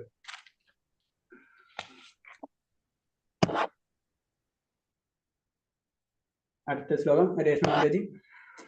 ഹരേ കൃഷ്ണ. ദേഹിനോ ഹരേ കൃഷ്ണ. ദേഹി നിത്യമവധ്യോയം ദേഹി സർവസ്യ ഭാരത തസ്മാത് സർവാണി ഭൂതാനി നത്വം ശോചിതുമർഹസി. ഹരേ കൃഷ്ണ. ഹരേ കൃഷ്ണ. അപ്പൊ അത് കാരണം കൊണ്ട് ഭഗവാൻ പറഞ്ഞു കൊടുക്കണാണ്, ഹേ ഭാരത ദേഹി, ദേഹത്തിൽ വസിക്കുന്ന സത്ത അനശ്വരനാണ്. ദേഹത്തിൽ വസിക്കുന്ന സത്ത എന്ന് പറയുമ്പോൾ നമ്മളെ ആത്മാവ് അല്ലെ, നമ്മുടെ ആത്മാവിന് അത് അനശ്വരനാണ്, അത് നശിക്കില്ല. അതിന് നാജായത മ്രിയത എന്നൊക്കെ പറഞ്ഞത്, നമ്മൾ ഒരിക്കലും ജനിക്കുന്നില്ല, ഒരിക്കലും മരണമില്ല, എപ്പോഴും ശാശ്വതനാണ് എന്നൊക്കെ പറഞ്ഞത്. അതെന്താണ്? അതിനെ കൊല്ലുവാൻ ആർക്കും സാധ്യമല്ല. അതുകൊണ്ട് ഏതൊരു ജീവനെ കുറിച്ച് നീ വ്യസനിക്കേണ്ടതില്ല. അപ്പൊ അതിനെ കൊല്ലുവാൻ സാധ്യമല്ല എന്ന് പറഞ്ഞതിനും അത് ആത്മീയ ലോകത്തുള്ള വസ്തുവാണ്, അല്ലെങ്കിൽ ഭഗവാന്റെ അംശമാണ്. മമ വ്യവസ്ഥ ജീവൻ ലോകമാണ്, അതായത് ഭഗവാന്റെ അംശമാണ് അത്. അത് കാരണം കൊണ്ട് അതിനെ വധിക്കാൻ പറ്റില്ല. അത് കാരണം കൊണ്ട് നീ അതിനെപ്പറ്റി വ്യസനിക്കേണ്ട ആവശ്യമില്ല. അപ്പൊ ഒരു തരത്തിൽ നമ്മൾ വേറെ രീതി ചിന്തിക്കണമെങ്കിൽ ഇതൊക്കെ ഭഗവാൻ പറയുന്നത് എന്തിനാ? അർജുനനെ കൊണ്ട് യുദ്ധം ചെയ്യിപ്പിക്കാൻ. നമ്മൾ ഭൗതികമായിട്ട് ചിന്തിച്ചു കഴിഞ്ഞാൽ, ആത്മീയമായിട്ട് ചിന്തിച്ചു കഴിഞ്ഞാൽ പല കാര്യങ്ങൾ ഇതിൽ ഭഗവാൻ പറഞ്ഞു കൊടുക്കുന്നുണ്ട്. സാധാരണ സിമ്പിൾ ആയിട്ട് ചിന്തിച്ചു കഴിഞ്ഞാൽ അതിൽ നമ്മുടെ ഭഗവത് വായിക്കുമ്പോൾ പലർക്കും പല രീതിയിൽ വ്യാഖ്യാനങ്ങൾ എഴുതാൻ പറ്റുന്നതും പല രീതിയിലുള്ള ചിന്താഗതി വരുന്നതും അത് കാരണം കൊണ്ടാണ്. ഇതിനെ പല രീതിയിൽ നമുക്ക് തിരിച്ചെടുക്കാൻ പറ്റും. കാരണം ഭഗവാൻ ലക്ഷ്യം പറഞ്ഞത് ഭക്തിയാണ്, അത് നമുക്ക് സിമ്പിൾ ആയിട്ട് പറയാം. പക്ഷെ അതിൽ നിന്ന് പല കാര്യം, ബൈ പ്രോഡക്ട്സ് പോലെ പല കാര്യങ്ങളും നമുക്ക് ഇതിൽ നിന്ന് കിട്ടും. അപ്പൊ അതാണ് അതിന്റെ ഏറ്റവും ബ്യൂട്ടി എന്ന് പറഞ്ഞത്. അതിനാൽ ഭഗവത് ഏറ്റവും കൂടുതൽ ഇത്രയും പോപ്പുലർ ആയിട്ടുള്ള, ഏറ്റവും കൂടുതൽ ഗ്രന്ഥങ്ങൾ വ്യാഖ്യാനങ്ങളൊക്കെ കൂടുതൽ വന്നിട്ടുള്ള ഭഗവത് എന്നാണ്. ബാക്കി എത്ര ഗ്രന്ഥങ്ങളുണ്ട്? കാരണം ഇതിലല്ല അല്ലാതെ തന്നെ പറയില്ല, എല്ലാതും ഇതിൽ ഉൾക്കൊണ്ടിട്ടാണ്. നമ്മൾ പറയില്ലേ, വലിയ സ്റ്റോറി മൾട്ടി സ്റ്റോറി പോയി കഴിഞ്ഞാൽ എല്ലാം കിട്ടുന്ന പോലെ തന്നെ ഇതിലില്ലാത്ത മറ്റൊടത്ത് കാണില്ല, അവിടെ ഉള്ളതൊക്കെ ഇതിൽ കാണാൻ പറ്റും. അതിന് പറഞ്ഞത് വേദിക് ആ ലിറ്ററേച്ചർ എന്ന് പറയുന്നതിന്റെ ബേസിക് കൺസെപ്റ്റ് അതാണ്. ഇതിൽ പല കാര്യങ്ങളും നമുക്ക് അറിയാൻ പറ്റും. എല്ലാ നോളജും ഇൻഡയറക്റ്റ് ആയിട്ട് ഇതിൽ കാണാൻ പറ്റും. അത് നമുക്ക് മനസ്സിലാവില്ല ചിലവർക്ക്, അതായത് സാധാരണ ജനങ്ങൾക്ക് അത് മനസ്സിലാവാത്ത കാര്യങ്ങളുണ്ട്. കാരണം അത്തരം നിഗൂഢമായിട്ടുള്ള അർത്ഥങ്ങളാണ് ഓരോ സെന്റൻസ്. നമ്മൾ ശ്രദ്ധിച്ചാൽ അറിയാം, ഇതിൽ ഓരോ വേർഡ്സുകൾ നമ്മൾ ചില സമയം മധുസൂദന എന്ന് വിളിക്കുന്നേക്കാൻ, ചില സമയം ഋഷികേശൻ. നമ്മളിപ്പോ സാധാരണ ചിന്തിക്കാം ഋഷികേശൻ, ഓക്കെ, ഭഗവാന്റെ പേര് എന്തുകൊണ്ട് മധുസൂദന എന്ന് ആ ലൈനിൽ വന്ന് എന്ന് നമ്മൾ ചിന്തിക്കില്ല. എന്തുകൊണ്ട് ഋഷികേശാന്ന് വിളിച്ചെന്ന് മനസ്സിലാവില്ല, എന്തുകൊണ്ട് പാർത്താന്ന് വിളിക്കുന്നത് മനസ്സിലാവില്ല നമുക്ക്. അപ്പൊ അതിൻ്റെത് ഓരോ വിവരണങ്ങളും ഓരോ മീനിങ്ങും ഓരോ സ്ഥലത്ത് കൊടുത്തിട്ടുണ്ട്. അപ്പൊ ഇത് ഇത്രേ ഉള്ളൂ, സിമ്പിൾ ആയിട്ടുള്ള ഒരു ശ്ലോകമാണ് ഇതിൽ പറഞ്ഞത്. അത് കാരണം നീ വ്യസനിക്കേണ്ട ആവശ്യമില്ല. കാരണം നമ്മൾ ആദ്യം മനസ്സിലായി, കാരണം ആത്മാവിന് മരണവും ജനനവും ഒന്നുമില്ല. അടുത്ത ശ്ലോകം 37. ഹരേ കൃഷ്ണ. ഹതോ വാ പ്രാപ്സ്യസി സ്വർഗം ജിത്വാ വാ ഭോക്ഷ്യസേ മഹീം തസ്മാദുത്തിഷ്ഠ കൗന്ദേയ യുദ്ധായ കൃതനിശ്ചയഃ. ഹരേ കൃഷ്ണ. ഹരേ കൃഷ്ണ. ഇനി കറക്റ്റ് അർജുനനോട് പറയുന്ന ഒരു ശ്ലോകന്, കുന്തിപുത്ര, ഒന്നിലെ നീ യുദ്ധത്തിൽ കൊല്ലപ്പെടും, അല്ലെങ്കിൽ വിജയം നേടി സാമ്രാജ്യം വരും. എന്തായാലും ഉറച്ച തീരുമാനത്തോടെ എഴുന്നേറ്റ് യുദ്ധം ചെയ്യുക. അപ്പൊ ആ യുദ്ധത്തിന് അർജുനനോട് പറയണേ, കാരണം നീ സ്വർഗം പോകും എന്ന് പറഞ്ഞത് വൈദിക ഗ്രന്ഥങ്ങളിൽ ഓരോരുത്തർക്കും ഓരോ ഡ്യൂട്ടീസ് നിശ്ചയിച്ചിട്ടുണ്ട്. വൈദിക നിയമങ്ങളിൽ അതാണ് സ്വധർമ്മം എന്ന് പറയുന്നത്. അതായത് ബ്രാഹ്മണർക്ക് ഒരു ധർമ്മം, ക്ഷത്രിയർക്ക് ഒരു ധർമ്മം, വൈശ്യർക്ക് ഒരു ധർമ്മം, ശൂദ്രർക്ക് ഒരു ധർമ്മം. അപ്പൊ ക്ഷത്രിയന്റെ ഡ്യൂട്ടി എന്ന് പറയുന്നത് നിയമം അനുസരിച്ച് യുദ്ധം ചെയ്യലാണ്. അപ്പൊ അങ്ങനെ വെച്ചുമ്പോ പറയുമ്പോ ആ യുദ്ധം ചെയ്ത് കഴിഞ്ഞാൽ ആ വൈദിക നിയമത്തിൽ പറയണമെന്ന് വെച്ചാൽ അങ്ങനെ യുദ്ധം ചെയ്ത് മരിക്കുന്നവൻ സ്വർഗം കിട്ടും. അത് അർജുനന് അറിയാം. അതിന് ഭഗവാൻ പറഞ്ഞു, നിനക്ക് അത് അറിയാലോ, നിനക്ക് മരിച്ചു കഴിഞ്ഞാൽ നിനക്ക് സ്വർഗം ലഭിക്കും. അഥവാ നീ ജയിച്ചു കഴിഞ്ഞു, പിന്നെ എന്തെങ്കിലും ജയിച്ചു കഴിഞ്ഞാൽ എന്താ, നിനക്ക് സാമ്രാജ്യം ഭരിക്കാം. അപ്പൊ അങ്ങനെ ചിന്തിച്ചാണ്, അങ്ങനെ എല്ലാ ലെവലിലും അർജുന പൂട്ടാണ് ഇൻഡയറക്റ്റ് പറഞ്ഞു കഴിഞ്ഞാൽ. നമ്മൾ നീ തോറ്റു കഴിഞ്ഞാൽ, മരിച്ചു കഴിഞ്ഞാൽ നിനക്ക് സ്വർഗം കിട്ടും. അത് നിനക്ക് തന്നെ അറിയാം, നീ പഠിച്ച ഗ്രന്ഥങ്ങളിൽ നിനക്ക് അറിയാവുന്ന കാര്യങ്ങളാണ്. അഥവാ ജയിച്ചു കഴിഞ്ഞാൽ ഓട്ടോമാറ്റിക്കായിട്ട് വിജയം നിനക്ക് രാജ്യം ഭരിക്കാനും കഴിയും എന്നാണ് ഈ ശ്ലോകത്തിൽ കൂടെ പറഞ്ഞു തരുന്നത്. 38ാമത്തെ ശ്ലോകം അതായത്. ഹരേ കൃഷ്ണ. ഒന്നുകൂടി പോക്കോ, 38 അല്ലേ? ശരി. ഹരേ കൃഷ്ണ. സുഖ ദുഃഖേ സമേ കൃത്വാ ലാഭാലാഭോ ജയാജയോ തദോ യുദ്ധായ യുജ്യസ്വ നൈവം പാപമവാപ്സ്യസി. ഹരേ കൃഷ്ണ. ഹരേ കൃഷ്ണ. പറഞ്ഞത് എന്താ? യുദ്ധത്തിന് വേണ്ടി മാത്രം യുദ്ധം ചെയ്യുക. ബലം, സന്തുഷ്ടിയോ സന്താപമോ നഷ്ടമോ ലാഭമോ ജയമോ തോൽവോ എന്നതിനെ കുറിച്ച് ഓർക്കരുത്, എന്നാൽ നിനക്ക് ഒരിക്കലും പാപമേൽക്കില്ല. അപ്പൊ ഡു യുവർ ഡ്യൂട്ടി എന്നാണ് ഇതിന് സിമ്പിൾ ആയിട്ട് ഭഗവാൻ പറഞ്ഞത്. നീ നിന്റെ ഡ്യൂട്ടി ചെയ്യാൻ, വേറെ കാര്യങ്ങൾ നീ അന്വേഷിക്കേണ്ട ആവശ്യമില്ല. കാരണം അതാണ് ഭഗവാന് സമർപ്പിതം, അതാണ് ഇൻഡയറക്റ്റ് ആയിട്ട് കർമ്മയോഗം. അതാണ് ഇതിൽ പറഞ്ഞത്. അത് ഞാൻ പറയും, ഇതിൽ ഇത് കാണാന്ന് പറഞ്ഞു. അപ്പൊ നീ നിന്റെ ഡ്യൂട്ടി നീ ചെയ്യുക എന്നാണ് ഇതിൽ പറഞ്ഞത്. കാരണം എന്ന് വെച്ച് കഴിഞ്ഞാൽ സാധാരണ രീതിയിൽ നമ്മൾ ചെയ്യുമ്പോൾ നമ്മളെ പറയുന്നത് വെച്ചാൽ നമുക്ക് എല്ലാ കർമ്മങ്ങളും ഉപേക്ഷിക്കാം. ഇതൊന്നും നമുക്ക് ചെയ്യേണ്ട ആവശ്യമില്ല, യുദ്ധം ചെയ്യേണ്ട, അങ്ങനത്തെ കാര്യങ്ങൾ നമുക്കൊന്നും ചെയ്യണ്ട. അതായത് അർജുനനെ സംബന്ധിച്ച് യുദ്ധം ചെയ്യേണ്ട ഒരു അവസ്ഥയിലേക്ക് സർവകർമ്മങ്ങൾ ഉപേക്ഷിച്ച് കൃഷ്ണന് മുകുന്ദന് പൂർണ്ണമായി ആത്മാർപ്പണം ചെയ്തവന് ദേവന്മാരുടെയോ ഋഷിമാരുടെയോ പൊതുജനങ്ങളുടെയോ ബന്ധുക്കളുടെയോ പൃഥ്വിജനങ്ങളുടെയോ മാനസമുദായത്തോട് തന്നെ കടപ്പാടൊന്നുമില്ല. ഭാഗവതം 11-ാമത്തെ സ്കന്ധത്തിലെ 5-ാമത്തെ അധ്യായത്തിലെ 41-ാമത്തെ ശ്ലോകത്തിൽ പറയുന്നതാണ്. അപ്പൊ അതിന്റെ അർത്ഥം എന്ന് പറഞ്ഞത് വലിയ ഭഗവാനായിട്ട് കണക്ട് ചെയ്യാത്ത വ്യക്തികൾക്ക് ഇവർക്ക് ഇതൊക്കെ കടങ്ങളാണ്, ഇവരിത് ചെയ്തിരിക്കണം. അതിന് നമ്മൾ പറയുന്നത് കേൾക്കാം. നമുക്ക് ദേവന്മാരുടെ കടമുണ്ട്, ഋഷിമാരോട് കടമുണ്ട്. നമ്മൾ ഇത്രയും വലിയ വേദങ്ങൾ പഠിക്കുന്നത് അല്ലെങ്കിൽ അങ്ങനത്തെ കാര്യങ്ങൾ ഗ്രഹിക്കുന്നവർ അവിടെ നിന്ന് ആ ഋഷീശ്വരന്മാരൊന്നും കിട്ടിയിട്ടുള്ള നോളജ് ഉണ്ട് അല്ലെ. അപ്പൊ അവർക്ക് കടമുണ്ട്. ഇതൊക്കെ നമ്മളെ കണക്ട് ചെയ്ത് നമുക്ക് അതിന്റെ നോളജ് ദേവന്മാരോടുണ്ട്, നമ്മൾ അതേപോലെ തന്നെ പൊതുജനങ്ങളോട്, സമൂഹത്തിന് ഇതൊക്കെ കണക്ട്, ഇതൊക്കെ നമുക്ക് ലിംഗ ബന്ധുമിത്രാദികൾ നമ്മളെ ജനിപ്പിച്ച പൃഥ്വിജനങ്ങളോട് മാനസമുദ്രത്തോട് ഇതിനൊക്കെ നമുക്ക് കടപ്പാടുണ്ട്. കടപ്പാടില്ലാത്ത അവസ്ഥ എന്ന് പറയുന്നത് ഭഗവാനായിട്ട് കണക്ട് ചെയ്യുന്ന സമയത്താണെന്നാണ് ഭാഗവതം 11-ാം സ്കന്ധത്തിലെ 5-ാമത്തെ അധ്യായത്തിൽ 41-ാമത്തെ ശ്ലോകത്തിൽ പറഞ്ഞു തരുന്നത്. അപ്പൊ അതാണ് പറഞ്ഞത്. അതാണ് ലാസ്റ്റാണ് ഭഗവാൻ പറയുന്നത് എല്ലാ ധർമ്മങ്ങളും പരിത്യജിക്കാൻ. മനസ്സിലായി? അത് സാധാരണ വ്യക്തികൾക്ക്, പ്രത്യേകിച്ച് ഗൃഹസ്ഥ ലെവലിലുള്ളവർക്ക്, പറയുന്നത് ഗൃഹസ്ഥർക്കും ആത്മസാക്ഷാത്കാരം ലഭിക്കാം. ഗൃഹസ്ഥർക്കും എന്ന് പറയുന്നത് മനസ്സിലായി? അത് ജീവിതത്തിൽ തുടക്കിയത് ഇനീഷ്യൽ സ്റ്റേജിൽ തന്നെ എടുത്ത എത്ര ബ്രാഹ്മണർ, അത് ആചാര്യന്മാരുണ്ട്. അപ്പൊ അവരെ ജീവിതം അവർ ഭഗവാന് വേണ്ടി, ഭക്തിക്ക് വേണ്ടി മുഴുവൻ സമർപ്പിച്ച വ്യക്തികളായിരിക്കും. നമ്മൾ എന്ന് പറയുന്നത് സാധാരണ ഗൃഹസ്ഥർ എന്ന് പറയുന്നത് നമ്മളൊരു സൈഡ് ബിസിനസ് ആണ് ശരിക്കും പറഞ്ഞു കഴിഞ്ഞാൽ അല്ലെ. എല്ലാതും കഴിഞ്ഞിട്ട് കുറച്ചു നേരം ഭഗവാൻ, ഇത് തന്നെ നമുക്ക് നീക്കിയെടുക്കാൻ സമയമില്ല. അപ്പൊ അത്രയും ടഫാണ് ഗൃഹസ്ഥർക്ക് ആ ലെവലിലേക്ക് വരാം. അപ്പൊ പക്ഷെ ഇതിന്റെ ഗുണം എന്ന് പറഞ്ഞു കഴിഞ്ഞാല് നമുക്ക് ഇൻഡയറക്റ്റ് ആയിട്ട് ആ ഫ്ലോ കിട്ടും. നമ്മൾ അത് ചെയ്തുകൊണ്ട് നമ്മൾ ഭക്തി മുന്നേറിക്കൊണ്ടിരിക്കും. നമ്മൾ അതിനു വേണ്ടി ശ്രമിക്കണം. അല്ലാണ്ട് നമുക്ക് പെട്ടെന്ന് നാളെ നമുക്ക് ആത്മസാക്ഷാത്കാരമൊന്നും നമുക്ക് ലഭിക്കാൻ പോകുന്നില്ല 100%. അപ്പൊ അത് ഇല്ലാത്ത വ്യക്തികളില്ല എന്നല്ല, വളരെ അപൂർവം ഭഗവാനിൽ അത്തരം കരുണകളിലേക്ക് ആ ലെവലൊക്കെ വേറെ. ഇത് സാധാരണ രീതി പറയുമ്പോൾ നമ്മൾ അങ്ങനെ പറയുന്നു മാത്രമേ ഉള്ളൂ. അപ്പൊ ഇതിൽ പറയണമെന്ന് വെച്ചാൽ ഈ യുദ്ധത്തിന് വേണ്ടി യുദ്ധം ചെയ്യാം. അപ്പൊ അത് പറയണം, യുദ്ധത്തിന് വേണ്ടി യുദ്ധം ചെയ്യാൻ നമ്മൾ ബലം പ്രതീക്ഷിക്കരുത്. ഒന്നിൽ നിന്ന് നമ്മൾ ബലം പ്രതീക്ഷിക്കാതെ ചെയ്തു കഴിഞ്ഞാൽ അതിന് വേറെ ഒരു മീനിങ്. നമ്മൾ പ്രതീക്ഷിക്കാതെ വേറൊന്നും ചെയ്തു കഴിഞ്ഞു കഴിഞ്ഞാൽ നമുക്ക് അതിൽ നിന്ന് പാപം ഏൽപ്പിക്കില്ല എന്ന് പറഞ്ഞു കഴിഞ്ഞാൽ നമുക്ക് ഒരു പ്രതികാരം, നമുക്ക് അതിന് ദുഃഖം ഉണ്ടാവില്ല. നമ്മൾ ഒരു കാര്യം ഒരാൾക്ക് കൊടുത്തു, ഇപ്പൊ ഒരാൾക്ക് ഒരു സഹായം ചെയ്തു, അയാൾ എന്തെങ്കിലും തിരിച്ച് നമുക്ക് നെഗറ്റീവായിട്ട് അയാൾ ചെയ്യുമ്പോൾ നമുക്ക് അവരോട് ദേഷ്യം തോന്നും. ഞാൻ ഇത്ര അവന് ചെയ്തിട്ട് അവന് ഇങ്ങനെയല്ലേ ചെയ്തത്. അപ്പൊ അതിന്റെ അർത്ഥം നമ്മൾ കൊടുത്ത സമയത്ത് നമ്മൾ എന്തോ പ്രതീക്ഷിച്ചിരുന്നു. അത് കാരണം കൊണ്ടാണ് നമ്മൾ ആ രീതിയിലല്ലാതെ നമ്മൾ ചെറിയ കുട്ടികളോട്, നമ്മൾ മക്കളോട് ചെയ്യുന്നത് അവർക്കൊന്നും പ്രതീക്ഷിക്കേണ്ടതാണ് നമ്മൾ ചെയ്യുന്നത് അല്ലെ. അപ്പൊ എന്താണ് സംഭവിക്കുക? അവരിപ്പോ തിരിച്ചു ചെയ്താൽ നമുക്ക് ഫീൽ ചെയ്യില്ല. കാരണം നമ്മൾ പ്രതീക്ഷിക്കുന്നത് അത് തന്നെയാണ്. അതിപ്പോ പാപത്തിന്റെ കാര്യമാണെങ്കിലും യുദ്ധത്തിന്റെ കാര്യമാണെങ്കിലും അതാണ് പറഞ്ഞ ഈ ശ്ലോകങ്ങൾ പല മീനിങ്സ്, പല ഡയമെൻഷൻസ് നമുക്ക് കാണാൻ പറ്റില്ല. 40-ാമത്തെ ശ്ലോകം. ഹരേ കൃഷ്ണ. നേഹാഭിക്രമനാശോസ്തി പൃഥ്വിവായോ ന വിദ്യതേ സ്വൽപമഭ്യസ്യ ധർമ്മസ്യ ത്രായതേ മഹദോ ഭയാത്. ഹരേ കൃഷ്ണ. ഹരേ കൃഷ്ണ. ഇതാണ് സാധാരണ ജനങ്ങൾക്ക് ഏറ്റവും ഇമ്പോർട്ടന്റ് ആയിട്ട് ശ്ലോകം. അതായത് സിമ്പിൾ ആയിട്ട് പറഞ്ഞു കഴിഞ്ഞാൽ എന്താ പറയുക? സ്വൽപ്പം അഭ്യസ്യധർമ്മസ്യ ത്രായതോ മഹത്തോ ഭയാത്. ഇതിന്റെ മീനിങ് ശ്രദ്ധിച്ചൊന്നിരിക്കോ.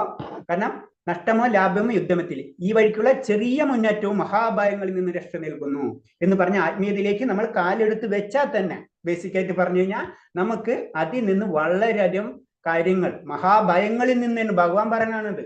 ഭഗവാൻ പറഞ്ഞ മഹാഭയങ്ങളിൽ നിന്ന് രക്ഷ നൽകുന്ന പറഞ്ഞത്. അതാണ് ഭക്തിയുടെ ലെവലിലേക്കാണ് ഭഗവാൻ കൊണ്ടുപോകുന്നത്. നമുക്ക് വേറൊരു ഡയറക്ഷൻ ഇതിലില്ല. അതിൽ നമുക്ക് പലതും കാണാമെങ്കിലും അൾട്ടിമേറ്റ് ആ ഭക്തിയുടെ ലെവൽ തന്നെയാണ് പറയുന്നത്. അപ്പൊ നമ്മൾ ആത്മീയതയിലേക്ക് കുറച്ചെങ്കിലും ചെറുതാണെങ്കിലും നമ്മൾ ചെയ്ത് കഴിഞ്ഞു കഴിഞ്ഞാൽ അതിന്റെ ഫലം നമുക്ക് തീർച്ചയായിട്ടും ലഭിക്കും. അതിനൊരു ഉദാഹരണമാണ് ജസ്റ്റ് നമുക്കറിയാം, ഈ ഫോട്ടോ കാണുമ്പോൾ തന്നെ അറിയാം, ഹനുമാൻ സ്വാമിയും അതുപോലെ തന്നെ ചെറിയ നമ്മളെ അണ്ണാർക്കണ്ണന്റെ കഥ കേട്ടിട്ടുണ്ടാവും. കാരണം എന്ന് വെച്ച് കഴിഞ്ഞാൽ ഈ ഹനുമാൻ സ്വാമി വലിയ വലിയ പാറകളൊക്കെ എടുത്തിട്ടാണ് പാലുണ്ടാക്കാൻ പോകുന്നത്. അപ്പൊ അതിന്റെ ഇടയിൽ കിടന്നിട്ട് ഹനുമാൻ സ്വാമിക്ക് ഇഷ്ടപ്പെടുന്നില്ല. കാരണം ഇത്രയും വലിയ പാറ എടുക്കുമ്പോൾ ഈ അണ്ണാർക്കണ്ണൻ എന്താ ചെയ്യുന്നത്. പക്ഷെ അത് മനസ്സിലാക്കുന്ന ശരിക്കും ശ്രീരാമചന്ദ്രമൂർത്തിക്ക് അറിയാം. അതാണ് നമ്മളെ പ്രയത്നം. അത് ഓരോരുത്തർക്കും പല രീതിയിലായിരിക്കും കഴിവുണ്ടാവുക. നമ്മളെ കൊണ്ട് ചെയ്യാവുന്ന കാര്യങ്ങൾ നമ്മൾ തീർച്ചയായിട്ടും അതിന് സ്വല്പം അഭ്യസ്ത ധർമ്മസ്യ എന്നുള്ള ആ വേർഡ് അത് തന്നെയാണ് ഉദ്ദേശിക്കുന്നത്. നമ്മൾ കൊണ്ട് ചെയ്യാൻ പറ്റുന്നത് ആത്മീയ ലെവലിൽ മുന്നേറ്റം കഴിയുന്ന കാര്യങ്ങൾ നമ്മൾ ചെയ്യുക. അതാണ് ഇതിൽ പറയുന്നത്. അങ്ങനെ ചെയ്തു കഴിഞ്ഞാൽ അത് നമ്മുടെ ജീവിതത്തിൽ വളരെയധികം മാറ്റങ്ങൾക്ക് വിധേയമാക്കും. അത് ഭഗവാൻ പറയുന്ന ഗ്യാരണ്ടിയാണ്. മനസ്സിലായി? ചെറുതല്ല, അത്രയും ചെറുത് ചെയ്താൽ മതി. നമ്മുടെ ആത്മീയ മുന്നേറ്റത്തിന് ചെറുത് നമ്മൾ ശ്രദ്ധിക്കില്ല. അത്രയും ചെറിയൊരു കാര്യമാണ് പറയുന്നത്. ഇത് അതിനനുസരിച്ചുള്ള ഒരു ചെറിയൊരു കഥയാണ്. അപ്പൊ അതിൽ ഞാൻ പോണില്ല. കാരണം ചെറിയ നമ്മൾ അറിയാണ്ട് പോലും ഭഗവാന്റെ നാമം അല്ലെങ്കിൽ ഭഗവാന്റെ കാര്യങ്ങൾ അല്ലെങ്കിൽ നമ്മൾ ആത്മീയതയിലേക്ക് ചെയ്യേണ്ട കാര്യങ്ങൾ അതും ഭഗവതിയിൽ പറയുന്നുണ്ട്. നിങ്ങൾക്ക് അത് ചെയ്യാൻ പറ്റില്ല. 4 കാര്യങ്ങൾ ഡീറ്റെയിൽ ആയിട്ട് പറഞ്ഞു തരുന്നുണ്ട്. നിങ്ങൾക്ക് എന്നെ പ്രാർത്ഥിക്കാൻ കഴിഞ്ഞിട്ടില്ലെങ്കിൽ നിങ്ങൾ എന്താണ് അമ്പലങ്ങൾ അങ്ങനത്തെ കാര്യങ്ങൾ, അതായത് ഭഗവാനായിട്ട് ബന്ധപ്പെട്ട് അതും ചെയ്യാൻ പറ്റണില്ലെങ്കിൽ, നിങ്ങൾ ആത്മീയ ജ്ഞാനങ്ങൾ കിട്ടേണ്ട കാര്യങ്ങൾ അതും ചെയ്യാൻ പറ്റണില്ലെങ്കിൽ നിങ്ങൾ എന്താണ് പാവങ്ങൾക്ക് ദാനം ചെയ്യും. അങ്ങനെ ഓരോ സെക്ഷൻസ് പറഞ്ഞു തരുന്നുണ്ട്.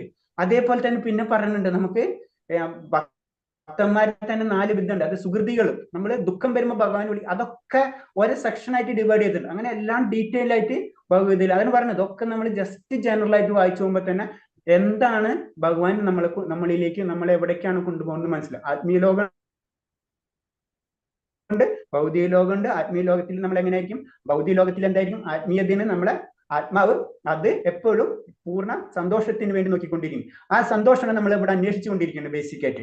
ഒരിക്കലും ഒരു വ്യക്തിക്ക് 100% സന്തോഷം ഉണ്ടാവില്ല. കാരണം അത് പ്രകൃതിയുടെ നിയമമാണ്. കാരണം നമുക്ക് ഈ സന്തോഷം എന്ന് പറയുന്നത് അത് ഭൗതികതയാണ്. ശരിക്കും പരമാനന്ദം എന്ന് പറയുന്നത് ആത്മീയതയാണ്. അതാണ് ഇവിടെ കിട്ടാത്തത്. അത് ഭക്തിയിലേക്ക് കടക്കുമ്പോഴേക്കിനൊക്കെ അങ്ങനത്തെ കാര്യങ്ങൾ ഇപ്പൊ ജനറൽ ആയിട്ട് ഞാൻ പറഞ്ഞത് മാത്രമേ ഉള്ളൂ. പിന്നെ അതിപ്പോ ഈ ശ്ലോകത്തിൽ തന്നെ ക്ലിയർ ആയിട്ട് മനസ്സിലാവും. അടുത്ത ഹരേ കൃഷ്ണ.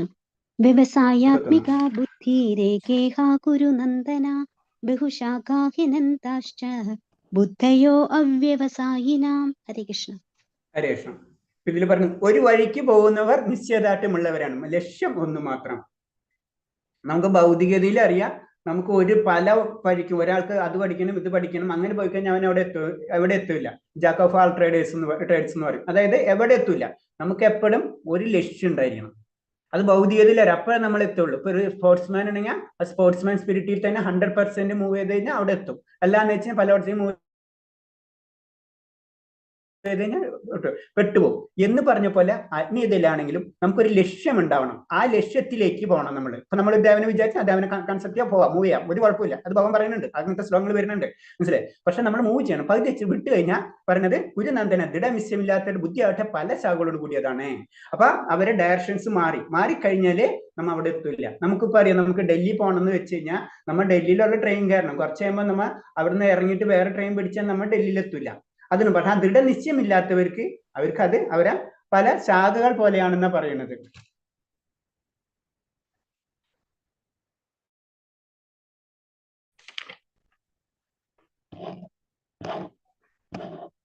അടുത്ത ശ്ലോകം. അതിനൊരു ഉദാഹരണം ഇത് നമുക്കറിയാം കഥ. ദ്രൗപദിയുടെ വിവാഹത്തിന്റെ സമയത്ത് അർജുനനോട് മോളിൽ കറങ്ങണായ മത്സ്യത്തിന് ഇത് ചെയ്യാൻ പറയുമ്പോ അർജുനന് കറക്റ്റ് ആയിട്ട് ചെയ്യണം. ആ ദൃഢനിശ്ചയം, വേറെ ഒന്നിലേക്കും ശ്രദ്ധ കിട്ടൂല. അപ്പൊ ആ ഒരു ഇതാണ് നമ്മൾ എന്തൊരു കാര്യം ചെയ്യുമ്പോൾ അത് ഭൗതികതയായാലും ശരിയാണ് ആത്മീയത ആയാലും ശരിയാണ്, ഒരു പോയിന്റിൽ നമ്മൾ കോൺസെൻട്രേറ്റ് ചെയ്യണം. എന്നാലേ നമ്മൾ അതിൽ വിജയിക്കുള്ളൂ. 44-ാമത്തെ ശ്ലോകം. ഭോഗേശ്വര പ്രസക്താനാം തയാ ബഹൃതചേതസാം വ്യവസായാത്മിക ബുദ്ധി സമാധോ ന വിധീയതേ. ഹരേ കൃഷ്ണ. ഹരേ കൃഷ്ണ. ഞാൻ അടുത്തത് ഭൗതിക ഐശ്വര്യത്തിനും സുഖാനുഭവങ്ങളിലും അത്യാസക്തരായവർക്കും ഇവകളാൽ പരിഭ്രാന്തരായവർക്കും ഭക്തിപൂർവ്വ ഭഗവത് സേവനം നടത്താൻ വേണ്ടുന്ന നിശ്ചയദാർഢ്യമുണ്ടാവില്ല. അപ്പൊ ഇത് ഭഗവത് സേവനം എന്ന് പറയുന്നത് നമ്മൾ ഇമേജ് ചെയ്യണ ഭക്തിയുദ്ധ സേവനമല്ല. നമ്മൾ ശരി എന്തുകൊണ്ട് ഭഗവാന്റെ പേര് നമുക്കറിയാം, മുകുന്ദൻ അല്ലെ, മുക്തി തേടിത്തരുന്ന അല്ലെ, നമുക്കറിയാം. മറ്റുള്ള ദേവതകൾ മുകുന്ദൻ. അപ്പൊ ആത്മീയത എന്ന് പറയുമ്പോൾ അതാണ്. ബാക്കിയെല്ലാതും ഭൗതികതയാണ്.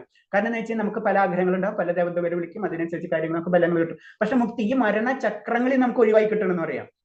അത് ആ ഒരു ശ്ലോകം ഉണ്ട്. കാരണം എന്ന് വെച്ച് കഴിഞ്ഞാൽ ആ ബ്രഹ്മ ഭുവനലോക പുനരാവർത്തിനാർജുന, അതായത് ഈ ലോകം മുഴുവനും പുനരാവർത്തനാണെന്ന് അർജുന എന്ന് പറയുന്നുണ്ട്, മനസ്സിലായി? അപ്പൊ ആ ലോകത്തിലല്ല നമുക്ക് ഇത് വേണ്ട, നമുക്ക് മുക്തിയാണ് വേണ്ടെന്ന് പറയുമ്പോൾ അവിടെ നമുക്ക് ഭൗതിക ഐശ്വര്യത്തിലും സുഖാനുഭവങ്ങളിലും അത്യാസക്തി ഉള്ളവർക്ക് അവിടേക്ക് കടക്കാൻ പറ്റില്ല. കാരണം നമ്മൾ ഇവിടെ കുടുങ്ങിപ്പോകും. ഇതൊക്കെ ഇവിടെയാണ് കിട്ടുക. ഭൗതിക ഐശ്വര്യങ്ങളും സുഖാനുഭവങ്ങൾ ഇവിടെ കിട്ടുള്ളൂ. പക്ഷെ അപ്പൊ എന്താ സംഭവിക്കുക? നമ്മൾ ഇതിന് ഇൻട്രസ്റ്റ് വരും. അതിന് ഞാൻ പറഞ്ഞത് ഗൃഹസ്ഥരെ സംബന്ധിച്ച് ഭക്തിയുദ്ധ സേവനം മറ്റുള്ള ലെവലിലുള്ള ഇപ്പൊ ആചാര്യന്മാര് അല്ലെങ്കിൽ ഇതെടുത്തിട്ടുള്ള സന്യാസം എടുത്ത വ്യക്തികൾ അവരെ കമ്പയർ ചെയ്യുമ്പോൾ ഗൃഹസ്ഥർക്ക് വളരെ ബുദ്ധിമുട്ട് എന്ന് പറയുന്നത് ഇതാണ് ഈ ശ്ലോകം തന്നെയാണ്. കാരണം ഇൻഡയറക്റ്റ് ആയിട്ട് നമ്മൾ ഇതില് ശരിക്കും ഐശ്വര്യത്തിനും സുഖാനുഭവങ്ങളിലൊക്കെ നമ്മൾ അത്യാസക്തരല്ലെങ്കിലും കുറെയൊക്കെ നമ്മളേക്കിൽ ഉണ്ടാവും. അപ്പൊ അതിനൊരു വിലങ്ങ് തടിയാണ്. നമുക്ക് നമ്മുടെ ലക്ഷ്യം പതുക്കെ മാറണം. അപ്പൊ അങ്ങനെ അതിന് പറഞ്ഞാൽ നമുക്ക്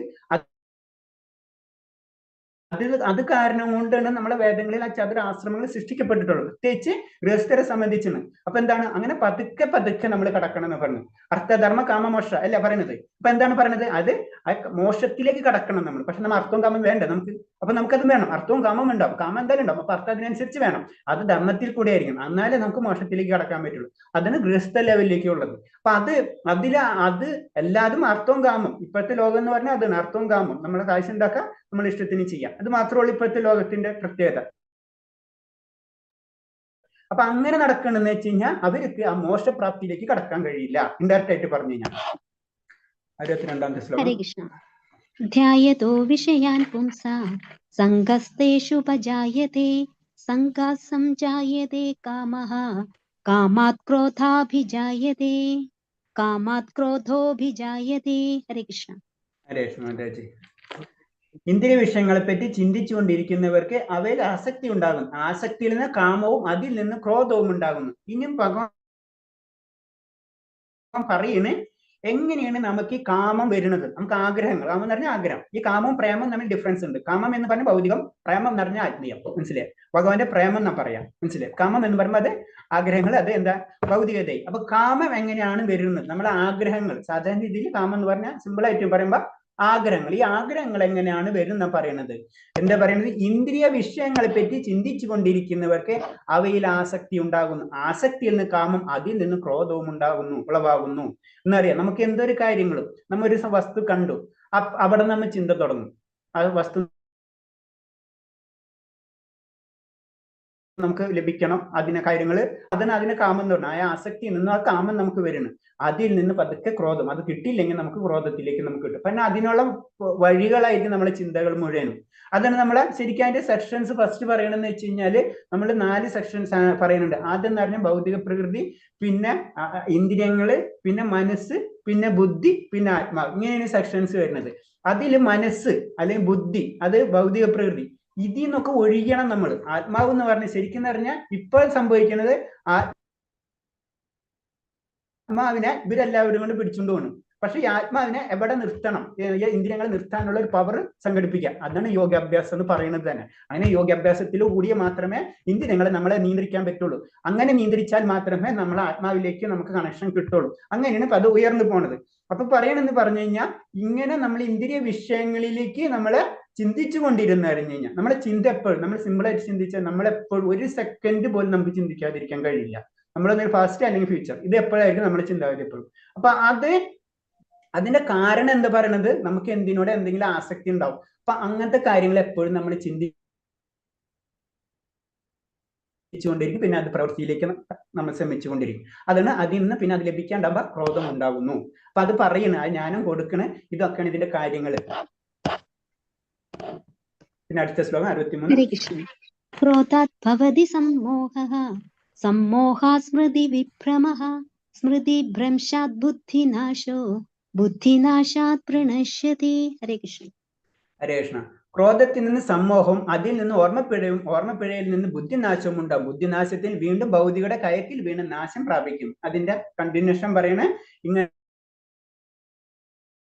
നമുക്ക് എന്തുകൊണ്ട് നമുക്ക് ക്ലേശങ്ങൾ ഭൗതിക പ്രകൃതിയിൽ നമുക്ക് എന്തുകൊണ്ട് ക്ലേശങ്ങൾ വരുന്നത് വെച്ച് കഴിഞ്ഞാൽ ബേസിക് ആയിട്ടുള്ള കാരണം ഇന്ദ്രിയങ്ങളോടുള്ള ആസക്തി, നമ്മുടെ ആസക്തി അല്ലെങ്കിൽ കാമം, ഇതിന്റെ ബേസിക് കാര്യം എന്ന് പറയുന്നത്. അങ്ങനെ നമുക്ക് അത് ലഭിച്ചില്ലെങ്കിലുള്ള പ്രോബ്ലംസ് വരുന്നത്. അത് നമ്മൾ അതിന് വേണ്ടി ട്രൈ ചെയ്യും. അത് ചിലപ്പോൾ ലഭിക്കാതിരിക്കാം, ലഭിച്ചിട്ടില്ലെങ്കിൽ ഓർമ്മപ്പെടും. പിന്നെ നമ്മളെ ക്രോധം വരുന്നതോടുകൂടി എന്താ നമ്മുടെ ഓട്ടോമാറ്റിക്കായിട്ട് നമ്മൾ ചിന്തിക്കാത്തായിരിക്കും പ്രവർത്തിക്കുക. അങ്ങനത്തെ ഇഷ്യൂസ് ഓരോന്ന് സ്റ്റാർട്ട് ആവും. അങ്ങനെ ബുദ്ധിനാശത്തിൽ വീണ്ടും ഭൗതിക കയത്തിൽ വീണ് അങ്ങനെ നമ്മളെ നാശത്തിലേക്ക് നമ്മുടെ ജീവിതം തന്നെ ആ നാശത്തിലേക്ക് പോകും. അതായത് എപ്പോഴും നമുക്ക് ക്ലേശം തന്നെയായിരിക്കും അത് സംഭവിച്ചുകൊണ്ടിരിക്കുക. അതിന് ഈ ഇത്ര മതി. അതാണ് ഒരു പ്രഷർ കുക്കറിന്റെ ഫോട്ടോ കൊടുക്കുമ്പോൾ മനസ്സിലായല്ലോ നമുക്ക് ഇപ്പോഴത്തെ ലോകം ശരിക്കും അതാണ്. ഹരേ കൃഷ്ണ. 64 രാഗദ്വേഷ വിമുക്തൈസ്തു വിഷയാനിന്ദ്രിയൈശ്ചരൻ ആത്മവശൈർവിധേയാത്മാ പ്രസാദമധിഗച്ഛതി. ഹരേ കൃഷ്ണ. ഹരേ കൃഷ്ണ. ഞാൻ അടുത്ത ശ്ലോകം പറഞ്ഞു. ഇങ്ങനെ രാഗദോഷങ്ങളിൽ നിന്ന് വിമുക്തനായ സ്വാതന്ത്ര്യത്തിന് വേണ്ടിയുള്ള നിബന്ധനകൾക്ക് വഴങ്ങി ഇന്ദ്രിയങ്ങളെ നിയന്ത്രിക്കുന്ന ഒരു വ്യക്തിക്ക് ഭഗവാന്റെ പൂർണ്ണമായ കാരുണ്യം ലഭിക്കും. അപ്പൊ നമ്മൾ ചെയ്യേണ്ട കാര്യമാണ് പറഞ്ഞ ഈ ശ്ലോകത്തിൽ കൂടി. ഭഗവാൻ എങ്ങനെയാണ് ചെയ്യേണ്ട, കർമ്മയോഗം എങ്ങനെയാ ചെയ്യേണ്ടത്, പ്രാക്ടിക്കൽ ആക്കേണ്ടത് എങ്ങനെയാണെന്ന് പറയുന്നത് മനസ്സിലായി. അപ്പൊ അതിൽ പറയണത് എന്ന് പറഞ്ഞാൽ നമ്മൾ എന്താ ചെയ്യേണ്ടത്, സ്വാതന്ത്ര്യത്തിന് വേണ്ടി നിബന്ധന ഇന്ദ്രിയങ്ങളെ നിയന്ത്രിക്കുന്നു. നമ്മൾ ഇന്ദ്രിയങ്ങളെ നിയന്ത്രിച്ചേ പറ്റൂ. ഇന്ദ്രിയങ്ങളെ നിയന്ത്രിക്കാതെ ഭഗവാന്റെ ആ പൂർണ്ണ കാരുണ്യം നമുക്ക് ലഭിക്കില്ല. ഭഗവാന്റെ പൂർണ്ണ കാരുണ്യം എപ്പോൾ ലഭിക്കും? ഇന്ദ്രിയങ്ങളെ നിയന്ത്രിക്കണം. ഇന്ദ്രിയങ്ങളെ നിയന്ത്രിച്ചാലേ നമുക്ക് ആത്മീയതയിലേക്ക് ഉയരാൻ കഴിയുള്ളൂ. അപ്പൊ നമുക്കിപ്പോ 8 മണിക്ക് ക്ലാസ് ഉണ്ട്, 8 മണിക്ക് ഞാൻ കയറും, അല്ലെങ്കിൽ അങ്ങനത്തെ ഒരു മൈൻഡ് നമ്മളെ അത് കൺട്രോൾ ചെയ്യണം നമ്മുടെ മനസ്സിന്. അല്ലെങ്കിൽ ഞാൻ ഇന്ന് 9 മണിക്ക് കയറുള്ളൂ, അല്ലെങ്കിൽ ഞാൻ കയറില്ല എന്ന് പറഞ്ഞാൽ അങ്ങനത്തെ ഒരു തീരുമാനം, അതിന് നമ്മൾ ഇന്ദ്രിയങ്ങളെ നമ്മൾ നിയന്ത്രിക്കുക എന്ന് പറയുന്നത്. നമ്മളിപ്പോ മൊബൈൽ ഉണ്ട്, ഞാനിന്ന് മൊബൈൽ ഓൺ ചെയ്യില്ല എന്ന് പറഞ്ഞാൽ ഓൺ ചെയ്യില്ല നമ്മൾ, മനസ്സിലായി. അതിന് നമ്മളെ കൺട്രോൾ ചെയ്യാനുള്ള പവർ നമ്മൾ ഡെവലപ്പ്, അതാണ് യോഗ എന്ന് പറയുന്നത് ഇൻഡയറക്റ്റ് ആയിട്ട്. പിന്നെ ഭക്തി യോഗത്തിലേക്ക് കടക്കുമ്പോൾ അത് വേറെ എങ്ങനെയാണ് നമ്മൾ യോഗ പരിശീലിക്കേണ്ട കാര്യങ്ങൾ ഭഗവാൻ പറഞ്ഞു തരുന്നുണ്ട്. നമുക്ക് ഏത് വിദ്യാനെയും ഭഗവാനിലേക്ക് അഷ്ടാംഗ യോഗ ഉണ്ട്, സാങ്കി യോഗ ഉണ്ട്, അതുപോലെ തന്നെ ഹഠയോഗ ഉണ്ട്, അതുപോലെ ധ്യാനയോഗ ഉണ്ട്. അങ്ങനെ ഇഷ്ടത്തിന് യോഗ കാര്യങ്ങളുണ്ട്. അതിലും കൂടെ അതിൽ കൂടെ നമുക്ക് ഭഗവാനെ സാക്ഷാത്കരിക്കാൻ കഴിയും എന്ന് പറയുന്നുണ്ട്. അപ്പൊ അതുകൊണ്ട് പല വഴിക്കും വേണമെങ്കിൽ നമുക്ക് ഭഗവാൻ പക്ഷെ ഭഗവാൻ സാക്ഷാത്കാര്യം നമുക്ക് ഇതേപോലെ അതൊക്കെ വിരക്തിയിൽ കൂടിയാണ് നമ്മൾ ചെയ്യുന്നത്. പക്ഷെ ആസക്തിയിൽ കൂടിയും നമുക്ക് ചെയ്യാൻ പറ്റും. ഇന്ദ്രിയങ്ങളെ ആസക്തിയിൽ നമ്മളറിയാം, നമ്മൾ ഇന്ദ്രിയങ്ങൾ എപ്പോഴും ആസക്തികളാണ്. നമ്മളോട് ഒരു ഗ്ലാസ് ചായ കുടിക്കേണ്ട എന്ന് വെച്ചാൽ ചായ നമ്മുടെ മുന്നിൽ ഒരു ഗ്ലാസ് കൊണ്ടുവച്ച് കഴിഞ്ഞാൽ നമ്മളോട് ഒരെയും ചായ കുടിക്കേണ്ട എന്ന് പറഞ്ഞാൽ എപ്പോഴും നമ്മൾ ചിന്തിക്കാതെ ചായ കുടിക്കാനായിരിക്കും. അതിന് ആസക്തി, അതിന് നമ്മൾ ഇന്ദ്രിയ, അത് നമ്മൾ അതൊരിക്കലും അതും ഭഗവാൻ പറയുന്നുണ്ട്. ഒരു ശ്ലോകം പറയുന്നുണ്ട് അതിനെ ബന്ധിപ്പിച്ചിട്ട് വിട്ടുപോയി മൈൻഡിൽ നിന്ന്. ഓക്കെ, അത് പറയുന്നുണ്ട്. കാരണം എന്ന് വെച്ച് കഴിഞ്ഞാൽ നമുക്കത് കൺട്രോൾ ചെയ്യാൻ ഒരിക്കലും പറ്റില്ല എന്ന് പറയുന്നത്.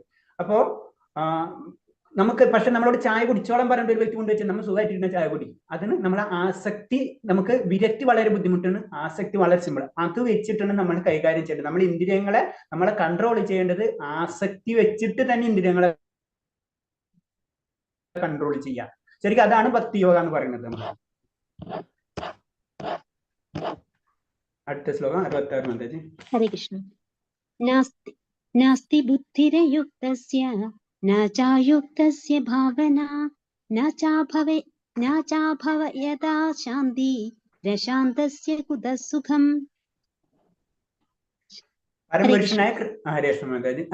പരപുരുഷനായ കൃഷ്ണബോധത്തിൽ ബന്ധപ്പെടുത്താവന് ദിവ്യ ബുദ്ധിയോ ഉറച്ച മനസ്സോ ലഭിക്കില്ല. അതില്ലാത്ത സമാധാനം കൈവരിക്കാൻ സാധ്യമല്ല. മനസ്സമാധാനം ഇല്ലെങ്കിൽ സുഖം എവിടെ? അപ്പൊ എന്താ പറയുന്നത്? കൃഷ്ണബോധത്തിൽ ബന്ധപ്പെടുത്താത്തവനെ. അപ്പൊ എപ്പോഴും നമുക്ക് എന്താ വേണം? ആ ഭക്തിയിലേക്ക് കടക്കണം എന്നാ പറയുന്നത്. അത് കിട്ടിയാലും നമ്മൾ സിമ്പിൾ ആയിട്ട് പബ്ലിക്കിനോട് നമ്മൾ സിമ്പിൾ ആയിട്ട് എല്ലാവരും എന്താ വേണ്ടതെന്ന് വെച്ചാൽ സിമ്പിൾ ആയിട്ട് ഫസ്റ്റ് പറയുന്ന ഡയലോഗ് സമാധാനം എന്ന് പറയാം. അപ്പൊ ഈ സമാധാനം നമ്മൾ ഈ ലോകത്ത് കിട്ടില്ല, അത് വേറൊരു സത്യം, മനസ്സിലായി. ഈ സമാധാനം ഈ ഭൗതിക ലോകത്ത് കിട്ടില്ല, അതാണ് ഭഗവാൻ പറയുന്നത്, മനസ്സിലായി. കുറച്ച് അതിനാൽ സമാധാനം കൈവരിക്കാൻ സാധ്യമല്ല. സമാധാനം ഇല്ലെങ്കിൽ സുഖം എവിടെ? പരമപുരുഷൻ, അതായത് ഭഗവാനായിട്ട് കണക്ഷൻ. അത് ഞാൻ പറഞ്ഞില്ലേ, പരമമായ ആനന്ദ സച്ചിദാനന്ദ വിഗ്രഹ എന്ന് പറയുന്നത് കാരണം എന്ന് വെച്ച് കഴിഞ്ഞാൽ ഭഗവാനാണ് ശാശ്വതമായ ശക്തിയും ജ്ഞാനവും അതേപോലെ തന്നെ ആനന്ദവും ഭഗവാനാണ്. ആ ഭഗവാനെ നമുക്ക് കണക്ട് ചെയ്യാത്തോടത്തോളം കാലം ഈ ഭൗതിക ലോകത്ത് നമുക്ക് സമാധാനം ലഭിക്കില്ല എന്ന് ഈ ശ്ലോകത്തിൽ തന്നെ ഭഗവാൻ പറഞ്ഞു തരുന്നുണ്ട്, മനസ്സിലായേ. പരമപുരുഷനായി ബന്ധപ്പെടുത്താത്തവന് ദിവ്യ ബുദ്ധിയോ ഉറച്ചോ മനസ്സോ ലഭിക്കില്ല. അതിനാൽ സമാധാനം കൈവരിക്കാൻ സാധ്യമല്ല. സമാധാനമില്ലെങ്കിൽ സുഖം എവിടെ എന്ന് ഭഗവാൻ തന്നെ ചോദിക്കുന്ന ചോദ്യമാണത്, മനസ്സിലായി. അപ്പൊ അതാണ് നമ്മൾ പറഞ്ഞത്. നമ്മള് കുറച്ചെങ്കിലും, അത് നമ്മളെ കുറച്ചു നേരത്തെ പറഞ്ഞില്ലേ, സ്വല്പം അഭ്യസ്യ അത് പറഞ്ഞാൽ കുറച്ചെങ്കിലും നമ്മൾ ചില കാര്യങ്ങൾ ചെയ്യണം, അങ്ങനെ നമുക്ക് മുന്നിട്ട് പോകാൻ പറ്റുള്ളൂ. അപ്പൊ അത് കിട്ടാത്തടത്ത്, ആ കാര്യങ്ങൾ ചെയ്യാത്തിടത്തോളം കാലം നമുക്ക് ഈ സമാധാനം എന്ന വസ്തുത ഈ ലോകത്ത് നമുക്ക് കിട്ടില്ല. നമ്മളെ മരണം വരെയും നമുക്ക് കിട്ടില്ല. മരിക്കുമ്പോഴും നമുക്ക് പല പ്രശ്നങ്ങളായിട്ടാണ് നമ്മൾ മരണത്തിലേക്ക് കടക്കുന്നത്. എല്ലാവർക്കും അറിയാം, മരണിക്കുന്ന ഒരു വ്യക്തിനോടും അവന്റെ ആഗ്രഹങ്ങൾ മുഴുവനായോ എന്ന് ചോദിച്ചു ഞാൻ ഒരു സന്തോഷത്തോടാണ് ജീവിതം തീർത്തതെന്ന് വെച്ച് കഴിഞ്ഞാൽ അല്ല എന്നായിരിക്കും അവിടെ ആൻസർ വരുന്നത്. അത് തന്നെയാണ് ഈ ശ്ലോകത്തിൽ ഭഗവാൻ പറയുന്നത്, ഭൗതിക ലോകത്തിൽ ഒരിക്കലും സമാധാനം കിട്ടില്ല. ഇത് ശ്ലോകമാണ്, ഭഗവത്ഗീത ഭഗവാൻ പറയുന്ന ശ്ലോകമാണ്. 68 ഹരേ കൃഷ്ണ മാതാജി. 68 ഹരേ കൃഷ്ണ. തസ്മാത്തസ്യ മഹാബാഹോ നിഗൃഹീതാനി സർവശഃ ഇന്ദ്രിയാണീന്ദ്രിയാർത്ഥേഭ്യഃ തസ്യ പ്രജ്ഞാ പ്രതിഷ്ഠിത. ഹരേ കൃഷ്ണ. ഹരേ കൃഷ്ണ. അപ്പൊ എന്താ ചെയ്യേണ്ടതെന്ന് ഭഗവാൻ പറയണാണ് അടുത്ത സ്റ്റെപ്പ്. നമുക്ക് ചെയ്യേണ്ട കാര്യങ്ങൾ, ഇത് സമാധാനം നമുക്ക് കിട്ടില്ല, പക്ഷെ അതിനൊരു പൊമ്പഴി വേണ്ടേ? അതിന് പറഞ്ഞാൽ അതുകൊണ്ട് കൈക്കരുത്തുള്ളവനെ, ഇന്ദ്രിയങ്ങളെ അവയുടെ വിഷയങ്ങളിൽ നിന്ന് പിന്മാറ്റാൻ കഴിവുള്ള ആളാണ് സ്ഥിതപ്രജ്ഞൻ. അപ്പൊ സ്ഥിതപ്രജ്ഞൻ എന്ന് പറയുന്ന ഒരു ഭക്തൻ അല്ലെങ്കിൽ ഒരു അങ്ങനത്തെ ഒരു യോഗി എന്ന് നമുക്ക് കണക്കൂട്ടിക്കും. നമ്മളെ രീതിയിൽ നമുക്കൊന്നും പെട്ടെന്ന് ചെയ്യാൻ പറ്റാത്ത കാര്യങ്ങളായിരിക്കും. അത് കാരണം കൊണ്ട് നമ്മളത് അടുത്ത ലെവലിലേക്ക് വിടണം. നമ്മൾ പറയും സാധാരണ നമുക്ക് അത്ഭുത പ്രവൃത്തികൾ ചെയ്യുന്ന ഒരു വ്യക്തിനെ കണ്ടു കഴിഞ്ഞാൽ നമ്മൾ ഒരു യോഗീശൻ അല്ലെങ്കിൽ അങ്ങനെ നമ്മൾ പറയുന്ന പോലെ അല്ലെങ്കിൽ ഒരു ഭക്തൻ എന്ത് വേണമെങ്കിലും നമുക്ക് അതിനെ ഡെഫിൻ ചെയ്യാം. അപ്പൊ അതിനാൽ സ്ഥിതപ്രജ്ഞൻ എന്ന് പറയുമ്പോൾ ആ വ്യക്തിക്ക് ഇന്ദ്രിയങ്ങളെ കൺട്രോൾ ചെയ്യാനുള്ള കഴിവുണ്ടാവും. ആ ഇന്ദ്രിയങ്ങളെ കൺട്രോൾ ചെയ്യാനുള്ള കഴിവുണ്ടെങ്കിലോ നമ്മൾ അടുത്ത ലെവലിലേക്ക് നമുക്ക് കടക്കാൻ പറ്റുള്ളൂ. അതായത് നമുക്ക് ഈ ഭൗതിക ലോകത്താണെങ്കിലും നമുക്ക് ആത്മീയമായിട്ടുള്ള സമാധാനം, ആത്മീയ അല്ലെങ്കിൽ ഭൗതികമായിട്ടുള്ള സമാധാനം കിട്ടണമെങ്കിൽ, രണ്ടും കിട്ടണമെങ്കിൽ നമുക്ക് ഇന്ദ്രിയങ്ങളെ നിയന്ത്രിച്ചേ കഴിയൂ. ഇന്ദ്രിയങ്ങളെ നിയന്ത്രിക്കാത്ത ഒരു വ്യക്തിക്ക് ആത്മീയ സമാധാനം അല്ലെങ്കിൽ ആത്മീയ സന്തോഷമോ അല്ലെങ്കിൽ ഭൗതിക സന്തോഷവും ലഭിക്കില്ല. അതായത് ഇൻഡയറക്റ്റ് ആയിട്ട് ഇതൊക്കെ പറഞ്ഞു വരുന്നത് നമുക്കറിയാം 3 തരം ഗുണങ്ങളുണ്ട്. അതായത് സത്ത്, രജസ്, തമസ്, അങ്ങനെ 3 ഗുണങ്ങളുണ്ട്. ഈ 3 ഗുണത്തിൽ ഏറ്റവും നല്ലതെന്ന് പറയുമ്പോൾ സത്ത് ഗുണമാണ്. അത് വളരെ സിംപ്ലിഫൈ ആയിട്ട് ലൈഫ് അങ്ങനെ പോകുമ്പോഴോ നമുക്ക് ലൈഫ് കുറച്ചെങ്കിലും നമുക്ക് ബെറ്റർ ആവുള്ളൂ. ഈ ലോകം കൂടുതൽ 90% രജോ ഗുണ നിർമ്മിതമാണ്. അതായത് നമുക്ക് ആഗ്രഹങ്ങൾ മാത്രമായിരിക്കും. അതിനുവേണ്ടി നമ്മൾ അത്രയും ക്ലേശഭരിതമായിട്ട് വർക്കുകൾ ചെയ്തുകൊണ്ടിരിക്കും. അത് ഭൗതിക പ്രകൃതിയാണ്. ഈ പ്രകൃതിയുടെ നിയമം അങ്ങനെയാണ്. നമുക്ക് അങ്ങനെ ആ സിസ്റ്റം ക്രിയേറ്റ് ചെയ്ത് വെച്ചിട്ടുള്ളത്. അതിന്റെ ഡീറ്റെയിൽ ആയിട്ട് നിങ്ങൾക്ക് അടുത്ത ഡീറ്റെയിൽ ആയിട്ട് പഠിക്കുമ്പോൾ മനസ്സിലാവും. ഹരേ കൃഷ്ണ.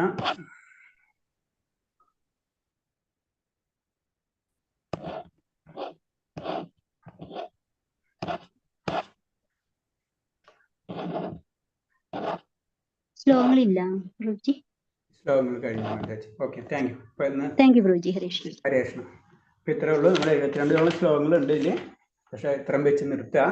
ഹരേ കൃഷ്ണ. ഇത്ര പറഞ്ഞതിൽ എന്തെങ്കിലും ഡൗട്ട് കാര്യങ്ങൾ ഉണ്ടെങ്കിൽ ചോദിക്കാം. ഹരേ കൃഷ്ണ. എല്ലാവരും 8 മണിക്ക് തന്നെ ട്രൈ ചെയ്യുക. കാരണം ക്ലാസ് നമുക്ക് ടൈം പോയി അത്ര ശ്ലോകങ്ങൾ മിസ്സായി പോകും. അത് കാരണം കൊണ്ടാണ്. ഹരേ കൃഷ്ണ. എന്തെങ്കിലും പോയിന്റ്സ് ഉണ്ടെങ്കിൽ പറയാം. അതിന് ചോദ്യങ്ങൾ ഇത്രയും പറഞ്ഞ ശ്ലോകങ്ങളുടെ ബേസിൽ.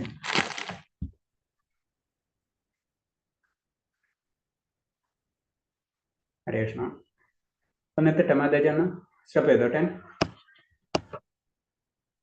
ഓക്കെ, അപ്പൊ നമുക്ക് പഞ്ചകൽപതരൂപേച്ച കൃപാസിന്ധ്യാവേച്ച പതിനാം ഭാവനേഭ്യ വൈഷ്ണവേഭ്യ നമാനന്ദകോടി വൈഷ്ണവ ഭക്തർക്ക് ജി, പ്രഭുവാദിക്ക് ജി, ഗുരുദേവ്ക്ക് ജി. ഹരേ കൃഷ്ണ. എല്ലാവർക്കും പ്രണാമം. അപ്പൊ നാളെ സമയത്ത് കാണാം. എല്ലാവരും 18 ദിവസമെങ്കിലും കുറച്ചു നേരം ഭഗവത്ഗീത എന്താണെന്ന് മനസ്സിലാക്കാൻ വേണ്ടി ശ്രമിക്കുക. പിന്നെ നമുക്ക് സെക്കൻഡ് ലെവലിൽ ഇൻട്രസ്റ്റ് ഉള്ളവർക്ക് പോവാം. അല്ലെങ്കിൽ ഇത് കഴിയുമ്പോൾ 18 ദിവസം കഴിയുമ്പോൾ ഏകദേശം നമുക്ക് മനസ്സിലാവും. അതിനു വേണ്ടിയാ റിക്വസ്റ്റാ എല്ലാവരോടും.